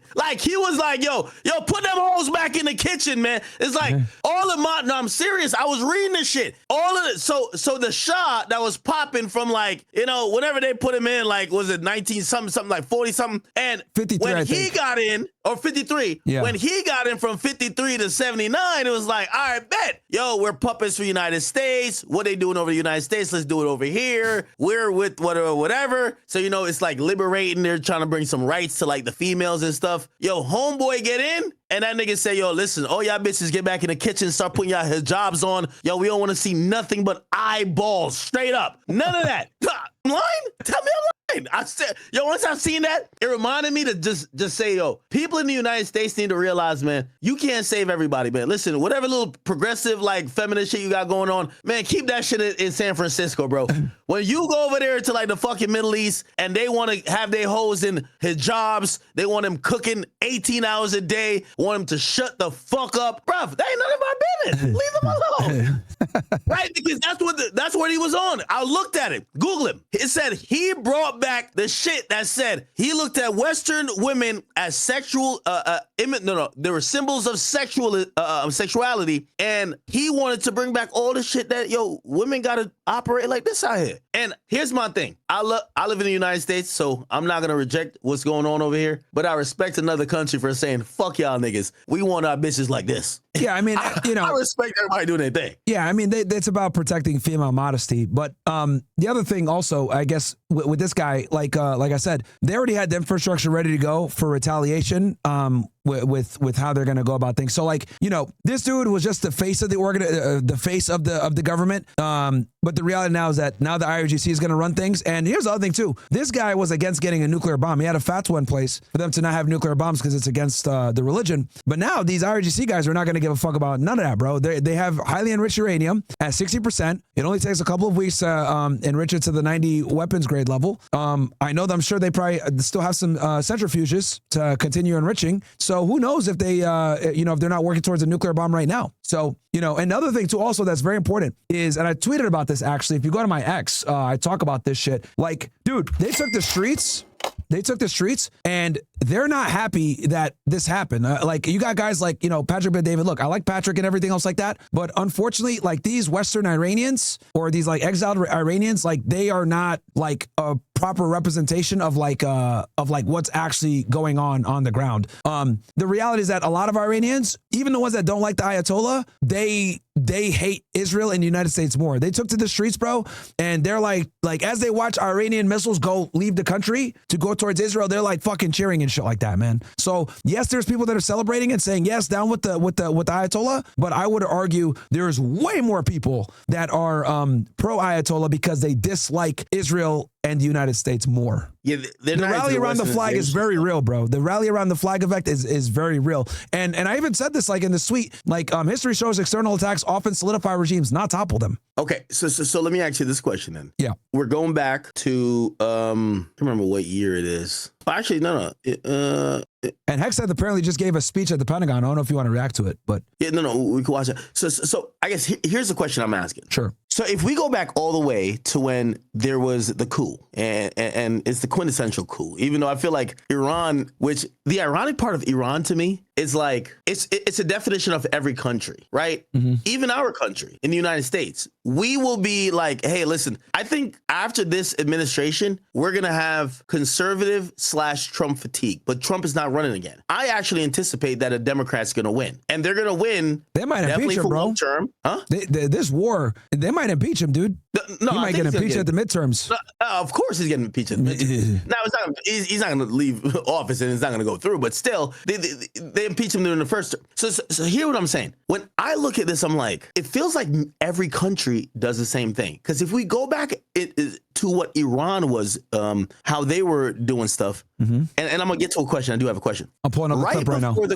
Right before the coup, essentially, the Iranian people were upset. They felt like, they weren't being represented right. They felt like they were being a little bit oppressed. The U.S. came in at the right time. That's why coup works. You have to make the people feel like, hey, we're not doing the best we could do as a society under this administration or this leadership. Mm-hmm. They agreed with it this and third. By the time the Shah, who was America's puppet, got, exiled or overthrown, they felt the opposite. Hey, these guys, they're America's puppet. So they were kind of cool with America coming in at first, but over time they were tired of America and they wanted to revert back to some more ideals. And certain other things where they felt they could speak freely and also live within their religion. My point with all of this is I don't think any country is ever just stagnant on we want this. It's always a group of people that feel from here to here. And as time goes on, you know, just like Democrats and Republicans, after we had Biden for all that time, we needed this, right? But now we've had Trump. I think it might be like, hey, let's go back. The question I did have for you is, why did the USA do this particular strike where you kill their leader, but it's not be the optimal time for the constituents to say, let's take over or let's get who they want us to get? We hear Trump saying these things like, hey, this is a once in a life opportunity. Take control of your country. And if they're not feeling that, the coup is not going to work. The coup has to be, hey, y'all killed our leader and finally let's go take control. If that's not it, it's not going to work. And you're saying that there's a lot of people supporting the other side. So what's the fucking point? That's a fantastic question. They went into this conflict hoping that people were going to rebel and run a coup or take over. And they didn't. They had the opening right there. Khamenei was dead. They were doing a transition. They were getting attacked. Tehran is on fire. And what ended up happening? Nothing happened. They didn't, they didn't end up being able to, take over like they wanted. So that's what they were banking on. And here's the funny part, Ak. They tried this back in June and it failed. They've tried this in June and it failed. Now you're probably wondering, well, okay, how the hell? You're saying Israel tried it, right? Yeah. So maybe both of us tried it because we were involved too. Because we came in. Remember, we came in and we bombed their nuclear facilities after, and we were also hoping that there would be a regime change. It failed, and then you fast forward to January. But that felt like an Israel-Ran thing because they were the one who kind of led with it. This one feels like we're leading with it, right? So Israel led this one too, to be honest with you. And the reason why Trump had to do it that way because he didn't get congressional approval to go to war. That's the key. Okay. You know what I'm saying? So it had to be a joint operation alongside the Israelis supporting them because he didn't want to have to go through Congress to go to war. So because he knows that they would have never done it, and he campaigned on no new wars. So and here's the other thing too, it backfired. This is what Trump wanted to do. This was the plan originally when they framed it. Okay, we're gonna hit them hard, kill the top of their leadership. That's gonna lead to them going into the streets. They're gonna take over their government, and then by Monday we'll be able to get a ceasefire. They reached out. The Italians were involved in trying to negotiate a secret ceasefire between Iran and the United States. Guess what the Iranians said? Fuck no. We're gonna continue to pummel the Gulf states, the UAE. We're gonna continue to pummel Israel. There's no talking anymore. So Trump was hoping to get a regime change over the fucking weekend, and it backfired because now they're rallying around the flag and they're cheering because they want to avenge Khamenei's death. On top of that, Hezbollah has now entered the conflict, and they've been bombing Israel, and Israel's bombing southern Lebanon, and the Gulf states are getting bombed. They just bombed a Saudi Arabian oil refinery, I think one of the biggest ones in the area, and they're bombing the hell out of the UAE, Qatar, all these other places. Now, you asked me earlier, why the hell are the Iranians hitting them? The Iranians warned the United States and Israel, if either of you attack us, we consider you guys both the same thing. We're not just going to attack you guys. We're going to attack all of your assets in the region. So what ended up happening was they bombed military bases, and they also bombed locations where they knew that intelligence operatives were operating. So Mossad, CIA, etc. A lot of the times they'll have offices in commercial areas to try to blend in with regular society. They might have an office in a mall somewhere. They might have it at an airport. They might have it in an apartment complex. So what the Iranians did was they had collecting all this information for years. They started doing precise strikes on all the strategic locations, not just the military locations, but all the clandestine locations as well for the UAE, for the Mossad and for the United States. That's why they're hitting these different random locations all across the Gulf. Hey, by the way, so I was looking at the strikes in like Dubai, right? Yeah. And I seen Andrew even like do a video about it. But like I seen Batman Kevo even drive by where there was a strike. So the global landmark, at least in Dubai, was the Burj Khalifa. Yeah, that's the tallest building in the world. Okay. Is it possible that Iran just says, fuck it? Y'all think we pussy? We'll knock that bitch down. Like, is it to their discretion? Because I'm looking at, obviously these other places. I get what you're just saying, which is they're going to attack wherever the Mossad or the U.S. have bases or foreign intelligence spotted at. But if you're going to do that and they're blending in with commercial spots, knock the biggest building down in the world. Why don't they do that? Is it out of fear that this will escalate into something more, or they don't want those host countries, like, for example, Saudi Arabia or wherever, to be like, or UAE to be like, all right, bet, we're on your ass? They don't want to start a fight like in the Muslim world like that. They're keeping it strictly strategic and economic, right? They're not trying to kill Muslims. They're trying to focus more on American and Israeli strategic locations of military/intelligence infrastructure is what they're trying to do. So that's that. Because and the other thing too is that, like, you know, this is what the United States was fearing, and Israel is creating a regional war and getting these proxies involved, which is what's happening right now. Now Hezbollah has been activated because they warned that if they killed Khamenei, that they would get involved, and that's what's going on. And keep in mind, Hezbollah, though they're somewhat attached to the Lebanese government doesn't really have oversight of them like that. So, and the Israelis threaten like, oh, well, if Hezbollah gets into this conflict, we're going to start bombing infrastructure points in Lebanon. And the Lebanese government's like kind of in a weird spot because they're like, oh shit, like, damn, these guys are going to attack us. So, yeah, dude, like this war, like, you know, obviously I think you could tell from my analysis here, this war serves almost zero American strategic interests. This conflict only really benefits Israel, and this is what Israel's been trying to do for 40 years. And Netanyahu admitted this. He was like in Tel Aviv yesterday on a building talking about, I've been yearning for this conflict for 40 years because Israel wants to be the hegemon in the region. And what's going to happen is we got 4 service members already dead that shouldn't be dead because we inserted ourselves into a conflict that we really didn't have to. Iran is not really a threat to the United States as much as people want to try to sit there and cope and say that it is.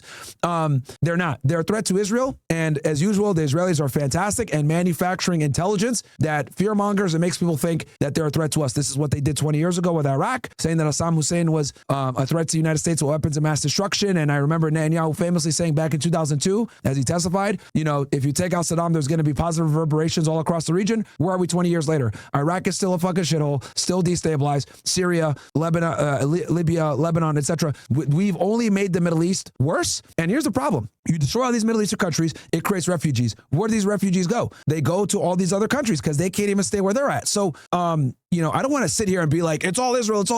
But it is important to note that our foreign policy is dictated by a foreign government that has an enormous amount of influence and power in our politics that pays off our politicians to push legislation and a foreign policy that simply doesn't serve us. And these 4 soldiers that are dead right now are a perfect representation of that. And we're literally going into Iraq 2.0. But here's the problem. Iran is capable. We won't be able to invade Iran the same way that we did Iraq. Iran has unforgiving territory. This is why they're trying to do regime change with the citizens, and it's not working because they know that they can't put boots on the ground and go into Iran. That's going to be a nightmare. So it's a L all around the way for us. Yeah, this war is absolutely stupid. Wow. And I've talked with a couple of, like, you know, strategic people, you know, strategic analysts that, you know, talk geopolitics all day. I was in a Twitter space with a couple of them. I said, name one positive, give me one strategic benefit that the United States is going to derive from this conflict. None of them can tell me shit. That's how you trip up any pro-Zionist person that talks about this war. Ask him, give me one strategic benefit that the United States enjoys from this conflict. They will not be able to name anything, dude.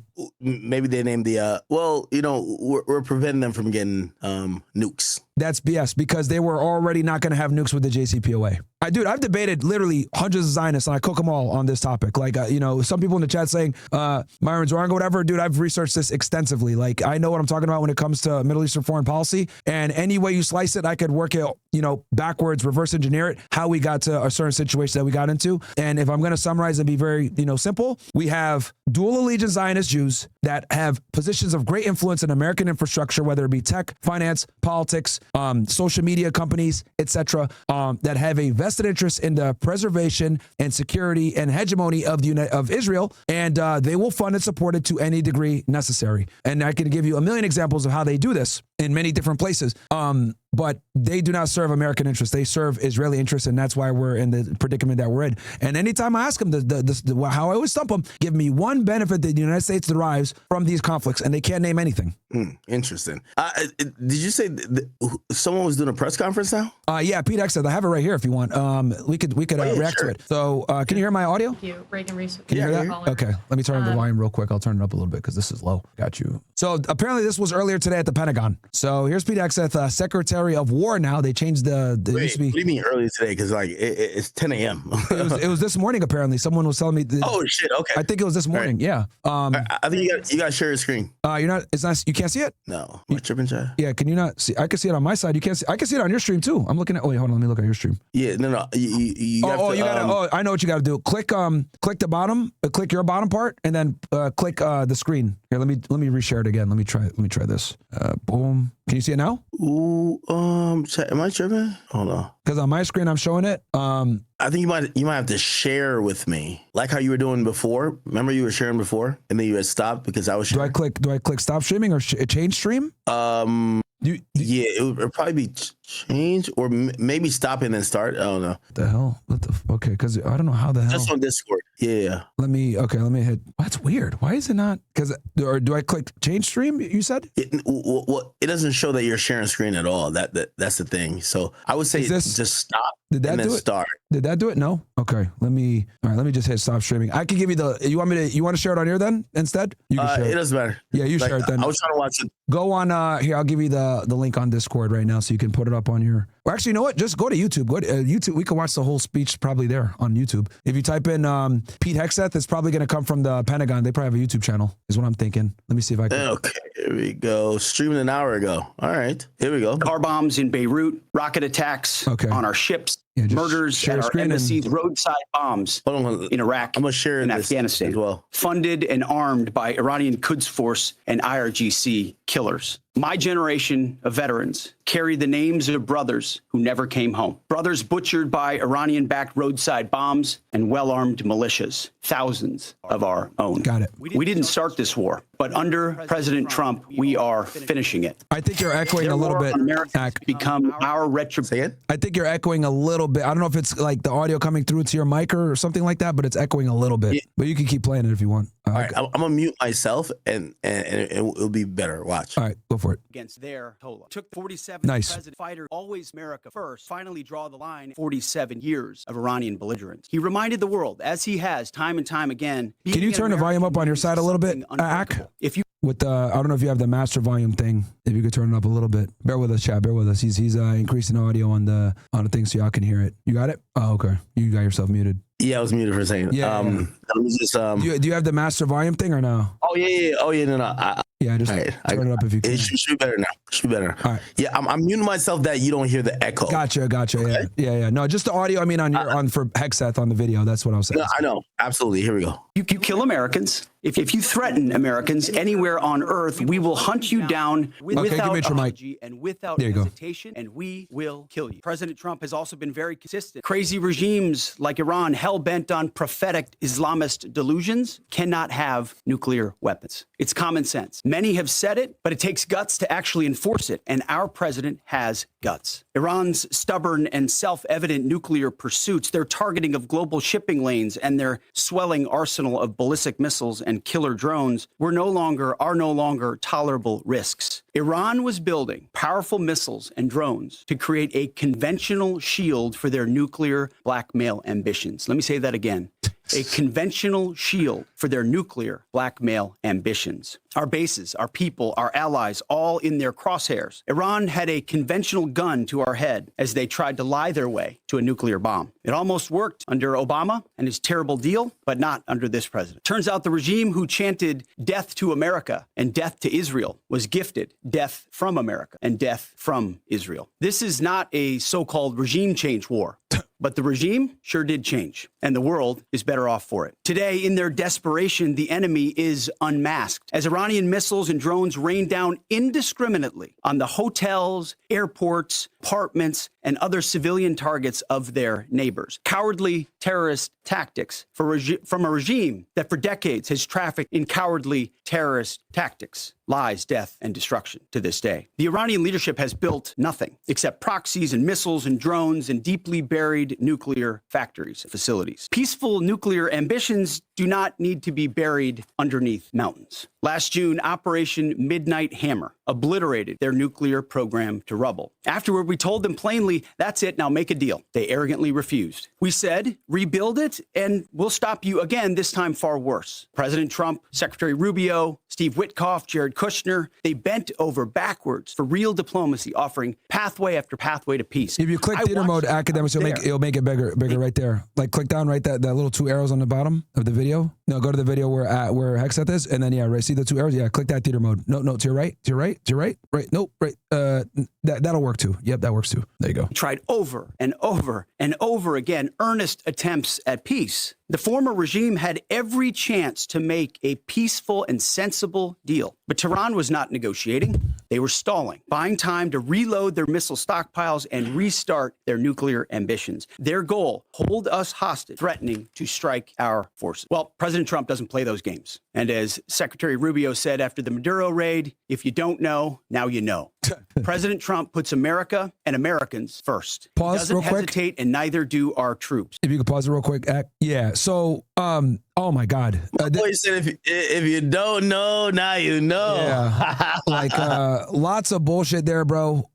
That's incredible, actually, because the only reason they started arming with the ballistic missiles is because we attacked them unprovoked while they were in the middle of negotiations. The nuclear deal that we had with them was probably one of the best deals that we would have had to be able to keep eyes on their nuclear program and ensure that they wouldn't get a nuclear bomb. Once we pulled out of the nuclear deal in 2018, that's when they started enriching heavily. It's incredible that he's saying this as if like, and here's the thing too that I really hate. Pete Hegseth is banking on most Americans not understanding foreign policy and knowing who really runs our policy. So he can go ahead and sell this bullshit to like, dumb boomers and idiots that don't really research what's going on in the Middle East, because to them, they look at it like, oh, all these guys just a bunch of towelhead terrorists. We don't care what's going on. But it's very important to like do your research and figure out what's going on, because if you actually know what's going on, then you'll know that like, well, look, these guys wanted to negotiate to remove the sanctions through the JCPOA. We had eyes on their nuclear program at a heavy level.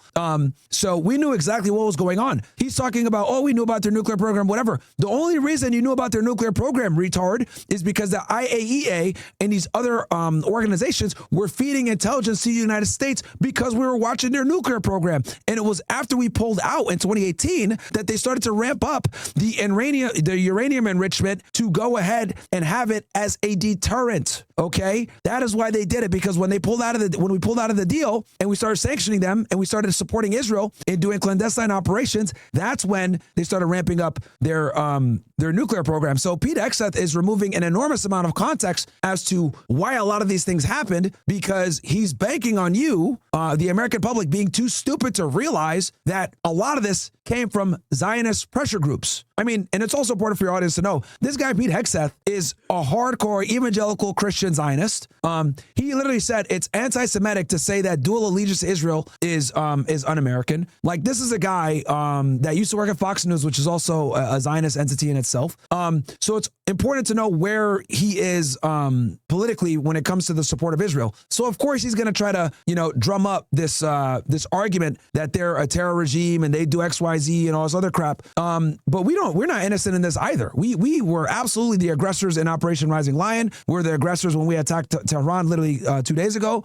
And he's trying to spin it as, oh, they had this nuclear program that they were building. Which one is it, Pete? Did we destroy their nuclear program like you claim with Operation Midnight Hammer, right? And it wasn't a threat anymore, because that's what Trump said. He said that we pushed it back years after the press conference. Or was this just another excuse to attack them again, because what you really fear is the ballistic missile program, which is what it really is. And that's what Israel's really feared about. Because let me tell you something about their ballistic missile program. Those ballistic missiles cannot reach the United States. They do not have intercontinental ballistic missiles. They don't. I said the same thing. And I was like, yo, listen, we have a bunch of silos in the United States that we could deploy nuclear weapons and nuclear warheads, and those have the capabilities of going 15,000 kilometers. If you actually map that, that's about 9,000 miles. That could pretty much hit every country we would probably need to hit, right? Like, from New York to California is 3,000. So just think about 3 times that. When we talk about ballistic missiles, they're kind of in the 4,000, 5,000 kilometer range. And that alone makes those missiles not really a threat to us. But if you look at the map, it's definitely a threat to Israel, which is, again, I guess we're probably just the best allies and the best friends. We got to make sure nothing happens over there. But can you see my screen right now or no? I got Hexeth up on my side. They can see it on my side. Do I got to click do I click change stream? Yes. So in Discord, you have to share screen. Oh, okay. So maybe do I click change stream? Can you see that now or no? I have it up on my side because I can see it on my side. Why can you not see it on your side, dude? I'm literally sharing it. Like if you look at my screen on Kick, I have it. I don't know why you're not able to see it. Hold on. That might be me though. Hold on. Give me one second. You might have a setting here that might, because I literally have it up on my side. So I'm trying to. Oh, give me 1 second. It says you're sharing your screen, which is kind of like the odd part. Hold on. Yeah. So I can see me and you together. Pause. I'm starting to think it's me. It might be me because I'm seeing that you're live. Because I was able to share my screen with you before. It's kind of weird how I'm not able to share it now, or why it's not showing up on your screen now. Because can you hear this at least? Car bombs in Beirut. Wait. Here we go. Perfect. All right. Nice. Okay. Here we go. Yeah, I'll run it from my side. What time stamp were you on? I was on 3-4 minutes. 4:38. 4:38. Okay, let me go right to that. And you're watching the News Nation version, right? I don't know if I was. Yeah, I was. Okay, perfect. Yep. All right, just so we don't miss a beat here. Okay. Puts America and Americans. How's that audio? Is that good? Good. Okay. Perfect. All right, I'll run it. First, he doesn't hesitate, and neither do our troops. The mission of Operation Epic Fury is laser focused. Destroy Iran. Someone was making a joke. It's called Operation Epstein Fury because that nigga's trying to conceal what's going on with Epstein, bro. Iranian offensive missiles. The Epstein files got buried in this news cycle, by the way.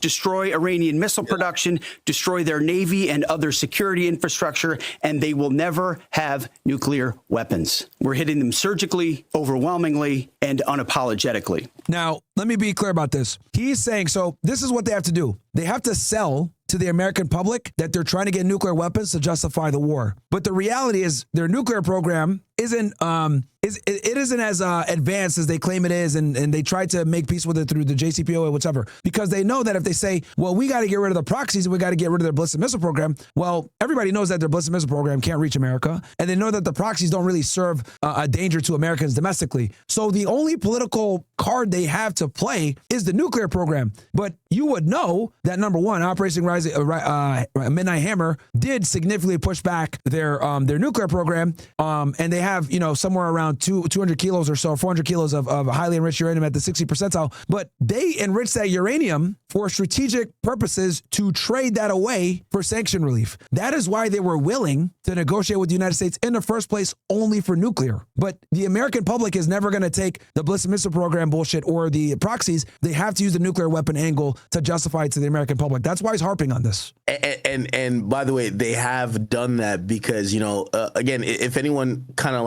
understands how nukes work, and I did a whole explanation on it, is so to have weapons, you need to be at the 90th percentile when it comes to enrichment. They're at 60 percentile, and the way to sell it is that it's like basically saying, hey, we only will tax Myron if he has $1 million. So Myron makes sure he only makes 900,000. And their way to sell it is this guy, he's kind of still breaking the rules because enriching to 60% is actually a couple of months out of enriching to 90%. So really, the agreements of, hey, you have to have below this, the agreements mean nothing because really we just don't want you to have it at all. But really, it's not about us not wanting you to have it at all. It's really that we want to do what we want to do now. And it's also important to also say, so Steve Witkoff, when he was negotiating with the Iranians, he would constantly move the goalpost. First it was, you guys can enrich, but it has to be civilian. Cool, we'll do that. And we'll allow the IAEA to be involved, everything else like that. The IAEA, the inspection agency that would oversee the shit, they were in Iran up until June. When the Israelis attacked the Iranians kicked the IAEA out. So we lost all our oversight of their nuclear program because of that, even though they were still adhering to it to some degree, even though the United States had pulled out. So,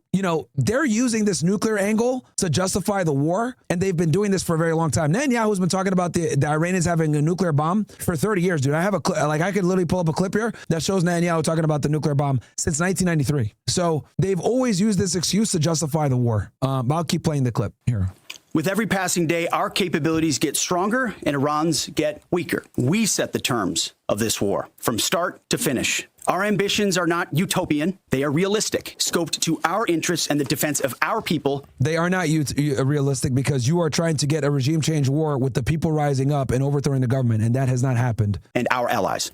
Speaking of people, we hope the Iranian people take advantage of this incredible opportunity. President Trump has been clear. Now is your time. To Iranian security forces, choose wisely. Martin, doesn't that come off President Trump has also been clear about your... Was that? Go ahead. Doesn't that come off so pathetic? It feels like we're begging the Iranian people to go take their hey, this is a once in a lifetime opportunity. We'll never come help you guys out again. Go take, hey, we've cleared the way. You got, why didn't we wait until there was a strong opposition that we could be like, hey, this is going to be the leader, right? This is the opposition, because that's what usually works. You need an opposition. You kind of quietly help fund them. And then at some point you help topple the current leadership or administration. And then the people or the person who is the most likely opposition or alternative, they seize power. But it feels like nobody wants to seize power. Yeah, so now if no one wants to seize power, if anything, you've just martyrized this guy. And now you're going to then create something where everyone who then takes power needs to be operating out of a place of strength if they want to keep power, which is going to solidify what he did. So there is no opposition. Where is the opposition? And that's the question I have. There's none. I mean, the closest is this fucking guy, Pahlavi, his son, Reza Pahlavi, this guy, but they hate him in Iran. You know what I mean? They don't, if this guy went back, he'd be cooked in days, bro. They look at him as a traitor. They look at him as a Zionist. They look at him as a guy that's not Iran first. He's a Western puppet. So he was the one that said that, hey, I would go back and do a transition. Oh, and by the way, he's been on YouTube pleading with the Iranian people to rise up and take over. He tried it in January. He tried it back in June with Operation Rising Lion, and he's trying it now. Nobody gives a fuck who's listening to this guy, bro. Like, they don't, like I said, they're always going to side with the current government over this guy because they look at him as a traitor. So they have him. And then we also have, like, I know that there was like a group of like a panel of Balochs and Kurdistanis and stuff like that said that they would go ahead. There's different sectarian groups in Iran that they said they would take over. But dude, none of these people are going to be able to take over, because the problem is this: when you have a theocracy, a religious theocracy, where the people aren't just bonded politically, but they're also bonded religiously, that is very difficult to overcome, dude. That is very difficult to overcome. And that's why the people are not taking to the streets and rebelling how Pete Hegseth and them want. They're not doing it. And they're trying to save face now, and he had the nerve to say, oh, we did not start this war, which is fucking comical. They did start this war for bullshit reasons, and you're trying to sell it to the American public as a war to stop nuclear ambitions when we already had the ability to stop the nuclear ambitions years ago, and we had oversight of their program.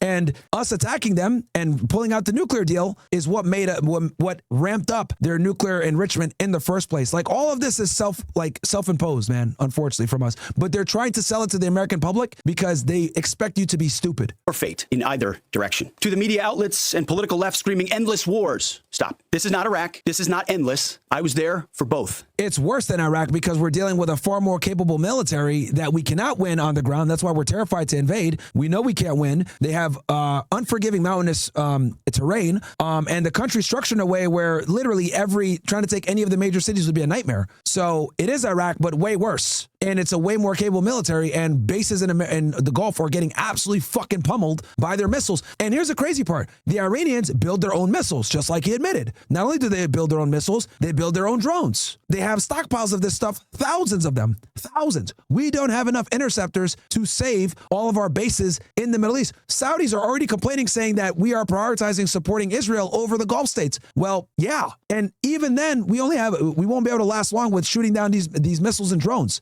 And a lot of them are getting through, bro. I can show you some of this shit on Twitter. It's nuts. Our generation knows better, and so does this president. He called the last 20 years of nation-building wars dumb, and he's right. This is the opposite. This operation is a clear, devastating, decisive mission. Destroy the missile threat, destroy the Navy, no nukes. Israel has clear missions as well, for which we are grateful. Capable partners. As we've said since the beginning, capable partners are good partners. Unlike so many of our traditional allies who wring their hands and clutch their pearls, hemming and hawing about the use of force. America, regardless of what so-called international institutions say, is unleashing the most lethal and precise air power campaign in history. B-2s, fighters, drones, missiles, and of course, classified effects, all on our terms, with maximum authorities. No stupid rules of engagement, no nation-building quagmire, no democracy-building exercise, no politically correct wars. We fight to win, and we don't waste time or lives. As the president warned, as 4 people just died over this weekend. An effort of this scope will include casualties. War is hell and always will be. A grateful nation honors the 4. And Trump campaigned on no new wars, and he started a new war.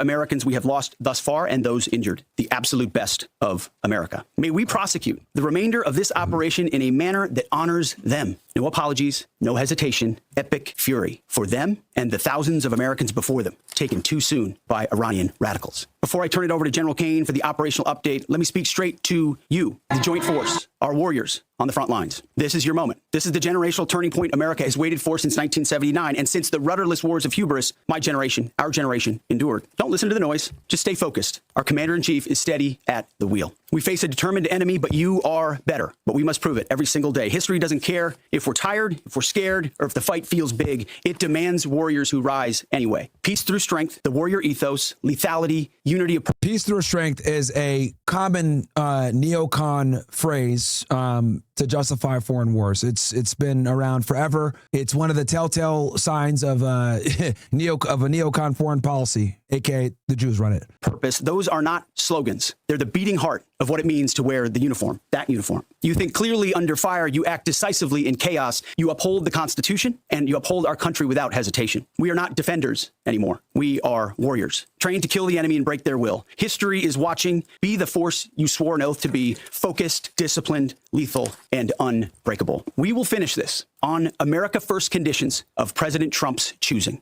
Nobody else's, as it should be. And like I said before, if you ask someone, how is this war America first, they will not be able to articulate it to you. And know this above all, President Trump and I have your back always. Through fire, through criticism, through fake news, through everything. We unleash you because you are the best, most powerful, most lethal fighting force the world has ever seen. May Almighty God watch over you and his providential arms of protection extend over you. Godspeed, warriors, and keep going. General Kane, over to you. Thank you, Mr. Secretary, and good morning, everyone. The purpose of my portion of the briefing today is to update you and the American people on the actions taken thus far. The briefing will discuss the preparation, the planning, setting the force, the early operations, and how we're assessing the progress thus far. So let's get started. On Saturday, 28 February at 01:15 Eastern Standard Time, 9:45 a.m. local Tehran time, on the orders of the President of the United States, U.S. Central Command under the command of United States Navy Admiral Brad Cooper commenced Operation Epic Fury. As I said, I'm going to walk you through the initial phases of the operation. Yeah, epic fumble.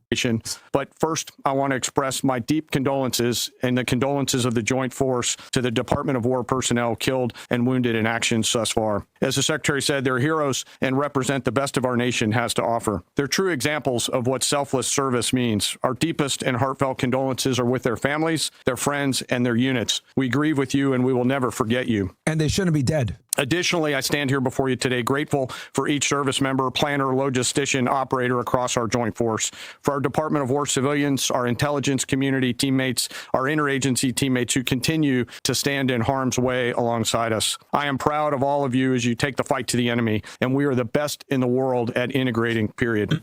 I want to extend my personal gratitude to the dedicated commanders and senior enlisted leaders and the enlisted members of the Joint Force who are fighting this fight across the CENTCOM AOR. In addition to Admiral Cooper and Fleet Master Chief Compton, I want to highlight a few today. U.S. Army Central Command Commander Lieutenant General Pat Frank, who, along with his team, are fighting the counter-missile and counter-drone fight. United States Navy Central Command Commander Vice Admiral Kurt Renshaw and his team, who are engaged with the Iranian Navy and projecting American naval combat power from the seas. And United States Air Force Central Command Commander Lieutenant General Derek France and his leadership team, who are crushing Iranian targets from the air. I want to highlight the support to the CENTCOM fight from other combatant commands who are directly involved with this effort, to include U.S. Spacecom, U.S. Cybercom, and U.S. UCOM. I also want to specifically call out United States Transportation Command and U.S. STRATCOM for their contributions to this fight. We cannot project American combat power at the time and place of our choosing without both. And finally, I want to express how deeply thankful I am for the continued service and sacrifice of the entire Joint Force and their families. Their unwavering commitment and dedication are the cornerstones of this effort. Joint Force delivered synchronized and layered effects designed to disrupt, degrade, deny, and destroy Iran's ability to conduct conduct and sustain combat operations. On the U.S. side, this marked the culmination of months and in some cases years of deliberate planning and refinement against this particular target set. From precision strikes against key military infrastructure to persistent intelligence and targeting integration to the close coordination of the components across vast distances, this operation again demonstrated America's reach, readiness, and professionalism, and that of our joint united force. It was historic not only in the operational scope, but in the level of joint integration displayed across every element of the joint force. And as I said earlier, this work is just beginning and will continue. So now to talk a little bit about setting the force and setting the theater. On the order of the Secretary of War over the last 30 days to reinforce deterrence and provide the president with credible options should action be required, the joint force began to systematically reposition assets and personnel across the region. These movements ensured that U.S. forces remained postured, protected, and ready to respond decisively for any emerging threat. This deployment included thousands of service members from all branches, hundreds of advanced fourth and fifth generation fighters, dozens of refueling tankers, the Lincoln and Ford Carrier Strike Group and their embarked air wings, sustained flow of munitions, fuel, supplies, all supported with command and control, intelligence, surveillance, and reconnaissance network. And the spending billions of dollars to do this, by the way. That's an enormous amount of logistical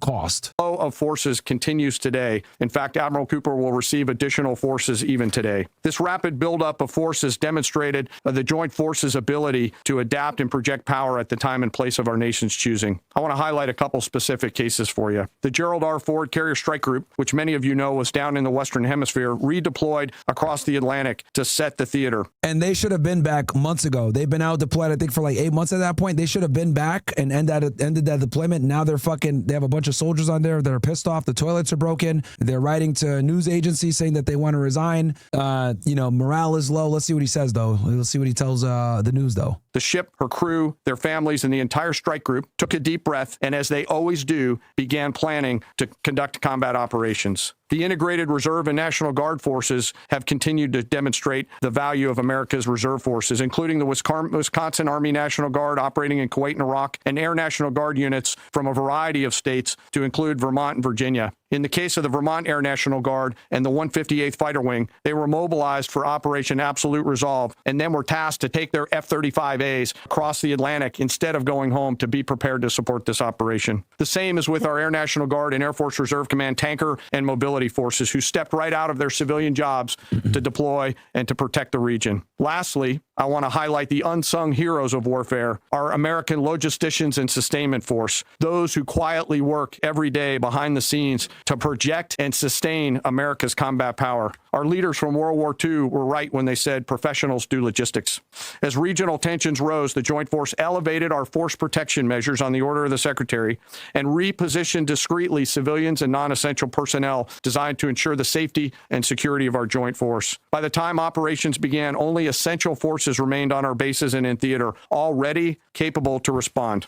So now let me move to H hour. At 3:38 p.m. on Friday, February 27th, the United States Central Command, through the Secretary of War, received the final go order from President Trump. The president directed, and I quote, "Operation Epic Fury is approved. No aborts. Good luck," close quote. In the region, every element of the joint force made their final preparation. Go ahead.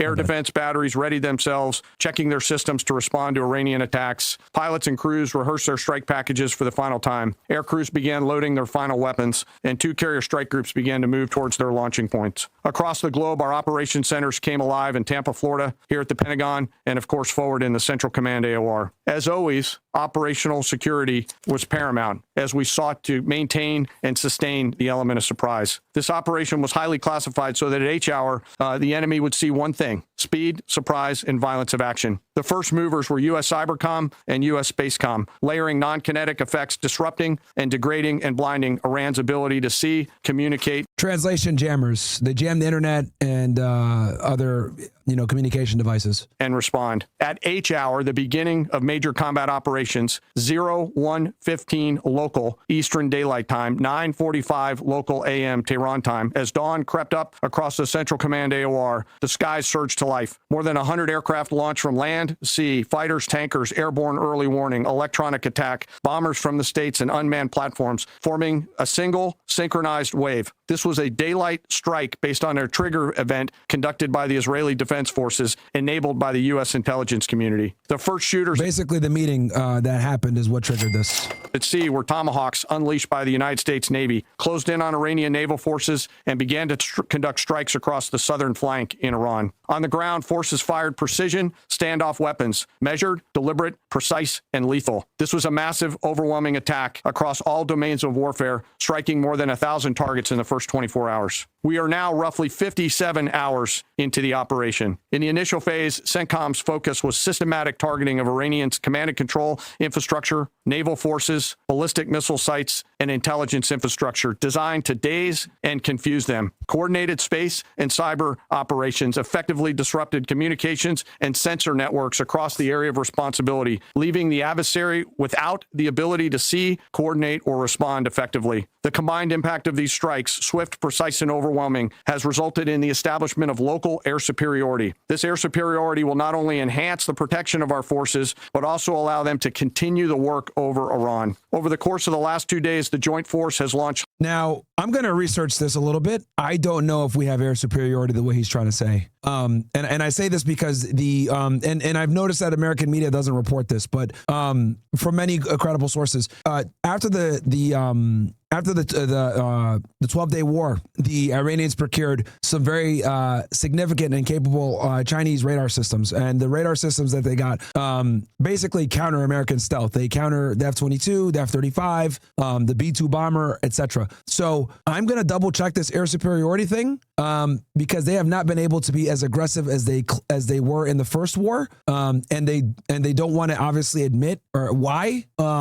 But I'm going to do some more research on that. But I do want your audience to know, for everyone here, that the Iranians do have in hand some very sophisticated Chinese technology, excuse me, and surface air missiles. Is the Chinese is the Chinese support them like how we support people who, you know, or they're just looking towards those vendors? No, the Chinese supported them and brought it in and helped them buy it because the biggest weakness that the Iranians had after the 12-day war was air defense, and the Israelis were able to establish air defense early on with the Mossad operatives destroying their air defense and blinding them. So one of the first things they did after the war was they went to China and procured a bunch of these radars. I can actually give you the, I'll show you right now. I'll keep playing this and I'll pull it up for you here in a second. Hundreds of missions from land and sea and delivered tens of thousands of pieces of ordnance. The effort continues to scale. This included American B-2 bombers, which again, similar to Midnight Hammer, flew a 37-hour round-trip sortie from the continental United States, dropping precision, penetrating munitions on Iranian underground facilities across the southern flank and slightly deeper. Additionally, Israel has separately executed hundreds of sorties against hundreds of targets. Beyond Air Force and Navy aircraft strike packages, coordinated salvos of precision standoff weapons from across the region have neutralized hundreds of pre-planned targets. As I mentioned earlier, in support of these kinetic operations, U.S. Cybercom and Spacecom have continuously layered effects to disrupt, disorient, and confuse the enemy. The radar. I will note that this operation had several combat firsts, which I'll allow at some point in the future Admiral Cooper to talk about since he owns the AOR. All right, real quick, let me show you what I'm talking about. So China sold these radars to Iran that they have. The F-35 was supposed to be invisible.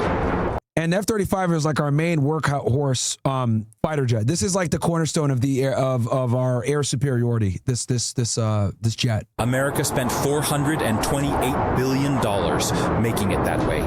Every angle, every coating, every design decision was built around one goal to never be seen. But it's all about stealth. YLC-8B does not care about any of that. This Chinese-built radar operates on UHF band, low-frequency signals, a completely different physics domain than anything the F-35 was designed to defeat. It does not look for the aircraft's radar reflection. It resonates with the aircraft's physical structure, the wings, the fuselage, the tail, making stealth coatings completely irrelevant. Defense analysts confirm the system achieves reliable detection of stealth platforms at 350 kilometers. That is far. And it's also important to note that the Chinese and the Russians, all of their military infrastructure is designed to combat U.S. Military superiority. So everything that the Chinese design and the Russians design is to combat American stealth it's superiority. Farther than most F-35 pilots will ever see a threat coming. Donald Trump himself stated in a closed security briefing leaked to defense outlets that American air superiority in the Gulf region is being seriously challenged by adversary technology transfers. And here is what nobody is telling you, yet the radar is only the first half of what Iran just received. The $7.7 billion weapon deal. Most people assume China gave Iran this technology out of political solidarity. The reality is far colder. And also the other thing too is like for China, right? They import something about 50% of their oil comes from Iran, especially after the Venezuelan situation got taken down. The Strait of Hormuz accounts for almost 80% of China's oil, right? That comes through that strait. Very important for them strategically. So they have a vested interest in the conflict not continuing on. Also, if Iran falls, they know that it's going to become basically a Western puppet state. They don't want them getting closer in the hemisphere. Also, Iran is a BRICS-based nation that's been also dealing with heavy sanctions. China and Russia and Iran obviously are trying to de-dollarize the world. So there's many economic, military, and political reasons as to why the Chinese support the Iranians, but they did definitely step up with helping them with this stuff. And, you know, it's interesting like how, you know, in America and Western media, they're not reporting this, and they're also not talking about any of this when they're talking about combat situations, which obviously they don't want the American public to know this because this is like this is going to bring like approval ratings for the war down even more so. But this is like what we're dealing with. And as much as they're bombing the hell out of Tehran, they should have done way worse as I'm looking at the damage. So I do think that these radars have played a role into it. Also, I've seen from other reporting that a lot of the fighter jets are flying a lot lower than usual, which when jets fly lower, they're not able to create the same level of damage. They have the same level of lethality against their enemies, but the reason why they have to fly low like that is to avoid radars. It's to avoid the radars. It's to avoid advanced radars like this. Exactly. Yeah. So that limits their ability to really do a lot of damage. So he's saying that they have air superiority now, but I don't know if that's like what it really is. And I'm going to do more research on this, but I do think it's important that people know that the Iranians do have this technology. This technology does counter American stealth. And keep in mind, the Iranians are still fucking up the Gulf states and Israel right now as we speak. Okay, Israel has like a media ban on all missiles coming in. Some stuff is still leaking. So I don't know if this air superiority is going as far as this guy's trying to say. Because keep in mind that a lot of these press conferences is to also make people feel safe, not make them think like, oh, our soldiers are in danger, etc. So I'll keep playing this a little bit because this isn't just the only thing that the Iranians have. They have this radar, and then they also have something else, which I'll show you in a second. And far more calculated than that. China currently imports 1.4 million barrels of Iranian crude oil every single day, purchased at a discount of $10 to $15 below global market price. Oh yeah, that's another thing I forgot to mention. They get it at a crazy discount. Run that math. That is $21 million in savings every single day. Over a full year, Beijing is pocketing $7.7 billion in discounted energy. So bam, that's their financial interest in preserving Iran's security. And in exchange, Iran receives the radar and missile systems that can put American pilots at lethal risk. Iran's Foreign Minister Abbas Araghchi publicly stated that the Islamic Republic has every right to acquire defensive systems from strategic partners. A statement that landed in Washington. And they have a 20 or 25-year deal with the Chinese for strategic alliance. Like a direct warning. This was not friendship. This was the most profitable weapons for oil transaction in modern military history. Engineered in cold financial logic. But the radar and the oil deal are only part of the equation because China did not stop at detection. The kill chain nobody survived. Detection alone does not shoot down an aircraft. What makes the YLC-8B truly lethal is what China delivered alongside it. The HQ-9B long-range surface-to-air missile system now sits operationally paired with the radar inside Iran, creating what defense strategists call a complete kill chain, from detection to destruction with no gap for evasion. The HQ-9B carries an engagement range of 260 kilometers and an altitude ceiling exceeding 50,000 feet, meaning it can reach high-altitude bombers that once considered themselves completely safe. A single HQ-9B battery can simultaneously track and engage over 50 targets at one time. The YLC-8B finds the F-35 at 350 kilometers. The HQ-9B kills it at 260 kilometers. The aircraft never reaches its weapons release point. A senior U.S. Air Force general speaking on... Now, when it comes to, Air Force, when it comes to, air combat, it's all about who sees who first. So that's why, you know, stealth is so important, because it gives you the ability to see the target first, attack, and then get the hell out of there. That's what radars and surface air missiles are designed to combat. Addition of anonymity to Reuters confirmed that layered Chinese supplied systems now present a credible threat to 4th and 5th generation platforms operating in the region. The entire 78 aircraft air wing aboard the USS Abraham Lincoln became more vulnerable the moment this system went live. Now, this is important because this is going to, whether they shoot these aircraft down or not isn't the issue. The real concern, right, from a strategic perspective is now you have a higher risk, right? So now when war planners are, you know, making their military strategies of how they're going to go ahead and engage with Iran, now, you know, what they used to be able to do is just fly in and not have to worry about anything. Now it's like, okay, now we have to engage from further distance. Now we have to fly lower. And this obviously impacts their ability to be lethal and their ability to conduct the warfare the way that they want. So when it comes to like military strategy and how they do things, it's all about war planning and percentages. So if your opponent has a capability that can impede your ability or destroy your ability to wreak damage, you have to adjust for that. And it's kind of like, I call it like, you know, war algebra. What you do on one side, you have to do on the other side. And that's what ends up happening, where it's like, okay, they have these radars, they have this capability. Now we have to kind of tone down our aggressiveness, because we might not necessarily have the same success percentage that we would have had before. So obviously they're not going to talk about any of this in this press conference for obvious reasons. But this is absolutely something that's in play. And keep in mind, they've had these assets in the region for months. So that also tells me, because they wanted to attack originally in January, but they had to think twice. Like, okay, well, if we attack now, the protesters might not be able to do what they need to do. Like, they have these new radars, they have these surface air missiles. The Chinese also sold them a very dangerous cruise missile. I think it's a CM302, something like that. Is it in this video? They just closed this deal not too long ago. I'll show you right now. And these things, they call it the aircraft carrier sinker. I'll show you real quick. Chinese missile CM, I think it's the 302. Let's see if I'm right. Okay, boom. So yeah, this is the missile right here. And this came out a couple days ago.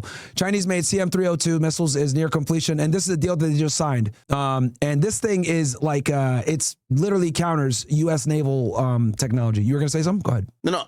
So, you know, I'm just kind of looking at this from like the top level down, and I'm like, man, it feels like Iran is going to get like crushed, because I feel like we're pot committed though. Like, here's the thing. We're going to win this war. From your standpoint, yeah, we've essentially kind of like put our bid in that, like, hey, listen, we're committed to this. We got to come out victorious. Mm-hmm. And again, even if a regime change, or maybe the regime we want, is not the thing that ends up being the result, I feel like we have to so much destabilize Iran that we could come away with like, hey, okay, no, they were really close to making a nuke, and we fucked them up so much that they will never be able to do so in the next 5 years, and they'll be eaten out of our hands, so to speak. Yeah, I can't really tell what else we were doing. Yeah, I mean, the thing is this: they have underground cities, dude. Like they have miles upon miles of underground cities with missiles and military infrastructure. So like, and we don't have bunker busters that can destroy all of it. So like, the only way you're going to really effectuate a regime change is you have to put boots on the ground and like go in there, get rid of the leadership, secure the transition government, have that going on for a while. And we saw that what happens in Iraq. And Iran is 4 times bigger with a more competent military. So it's going to be damn near impossible. Like, yeah, we're obviously going to, if we were to get into a full-on war with these guys, we're obviously going to win. But the real question isn't about winning. Is the win going to be worth the cost? And are we going to get any benefit? And the reason for that is the answer to that is no. And I'm getting some news from my guys here. They're saying that breaking, Iran launches a new wave of missiles towards Israel. Bro, they're launching missiles against these guys like every fucking hour, bro. Like, Israel is getting absolutely pummeled right now. Let me see if I could, I don't know if you want me to jump on like Twitter and look, because Twitter like is, you know, really what's been like covering a lot of this shit. And I know there's a bunch of Twitter spaces as well that's covering what's going on here. Iran War Now regional. Yeah. So like, I can jump in one of these spaces if you want. Oh shit, is this Netanyahu? So you see the difference? The tyrants of Tehran target civilians. We target the tyrants of Tehran. Get the fuck out of here, bro. You've been bombing niggas in Gaza all for years. Set out. See, look at this shit. Look at this destruction. This is the 3rd day of the Operation Roaring Lion. The operation, the Israeli. Hey, who's that? This is Benjamin Netanyahu. This is the Prime Minister of Israel. Oh, that's that guy? That's him, yeah. Oh, shit. Yeah, he's aged a lot, right? The state of Israel set out to, with our that nigga stressed. Great friends, the United States of America and President Trump, I thought they said he's a to terrorist. thwart existential threats. He is, bro. This dude is literally a war criminal. He's wanted, by the ICC. He's literally conducted a genocide in Gaza. Israelis will sit there and tell you it's not a genocide. It absolutely is. It fits the terms. Many different human rights organizations have labeled what happened in Gaza a genocide. Even B'Tselem, which is a Israeli based human rights organization, calls it a genocide. Yeah, dude, like this guy's a fucking wanted war criminal. To Israel and great threats to America. Like, this is why everyone is cheering as Israel's getting bombed, dude. Like, no one supports Israel internationally. Like, this whole, like, we stand with Israel bullshit, that's like an American-only ideology. No one rocks with Israel anywhere else in the world, bro. So, like, as bombs are falling into Tel Aviv and destroying their infrastructure, people are literally cheering all across the world. The entire world. When I stand here in a place that was bombarded by the terrorists in Tehran against innocent civilians, you see the difference. See, he won't tell you that they literally killed hundreds of thousands of people in Gaza. He won't tell you that they bombed the fuck out of Iran first. He won't tell you how they've literally assassinated so many different people, killed innocent people. They started all these wars, and now they're getting they're getting the find out part of the fuck around. The tyrants of Tehran target civilians. We target the tyrants of Tehran to protect civilians. I've said for many years that they threaten not only Israel and not only America. They chant death to Israel, death to America. That's their ultimate target. But I said that. No, they say death to the governments of these countries, but obviously he's taking things out of context as always. They would also target those in between, that they would target Europe. They did.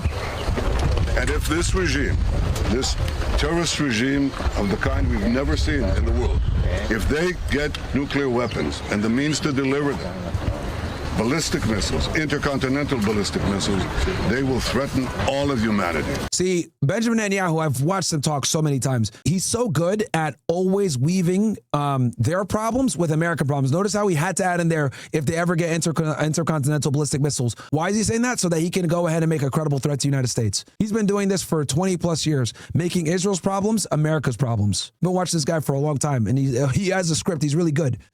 So we set out to protect ourselves, but in so doing, we protect many others. And I want to say special thanks to our great friend and a great leader of the world, Donald Trump, for joining us in this crucial effort to save the world.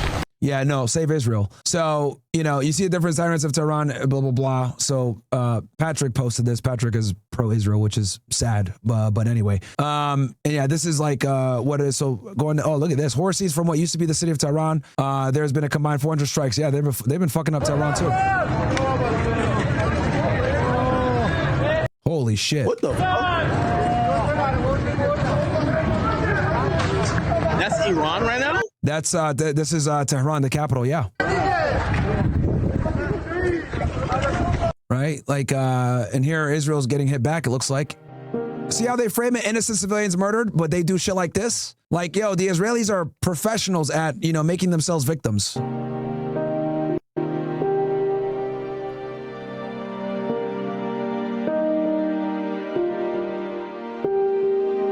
And look, let me say this. It's horrible when innocent civilians die, but the Israelis have to be honest with themselves and understand that they've started a lot of these conflicts.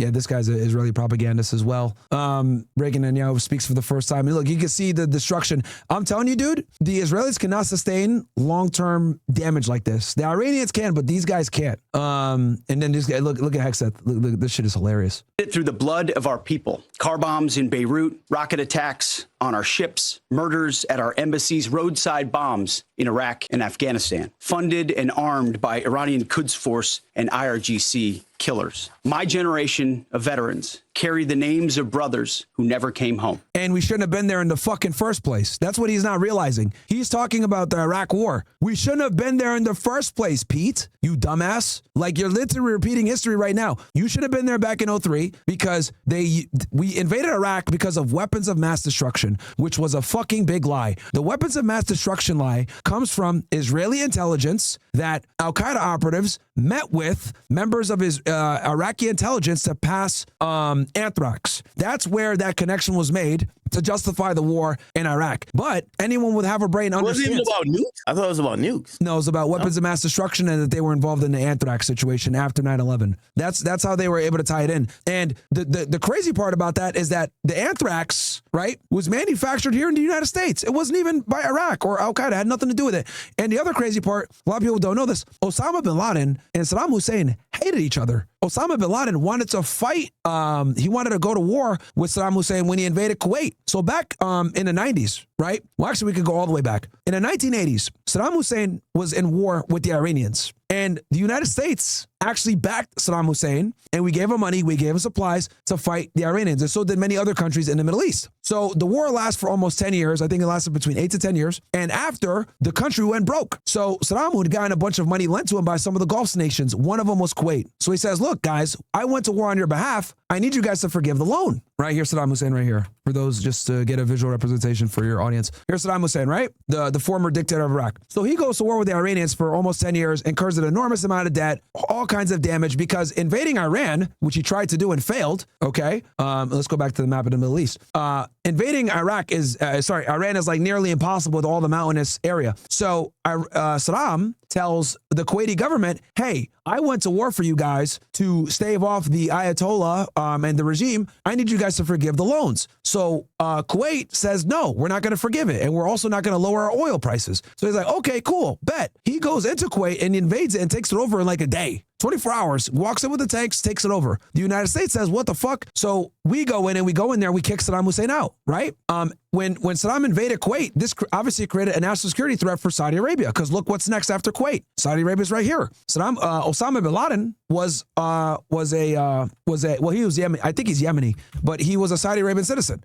Family's worth billions of dollars, by the way. His family created the infrastructure that Saudi Arabia has now. Okay, and this guy was an engineer, very smart. He could speak English. A lot of people don't know that. So Osama goes to the royal family and he says, look, I will fight Saddam Hussein for you guys to get this guy out of here because he's threatening Kuwait, and look, Saudi Arabia's next. What does the government say? They say, no, we got the Americans. This infuriates Osama bin Laden. He's like, what the fuck? Why are you guys going to let Kafirs, non-Muslims, fight to defend Holy Land? This is bullshit. They should be fighting this war. I can fight this war because he had just won the conflict against the Russians in the 1980s. He's high off of the W that he took in Afghanistan against the Russians, right?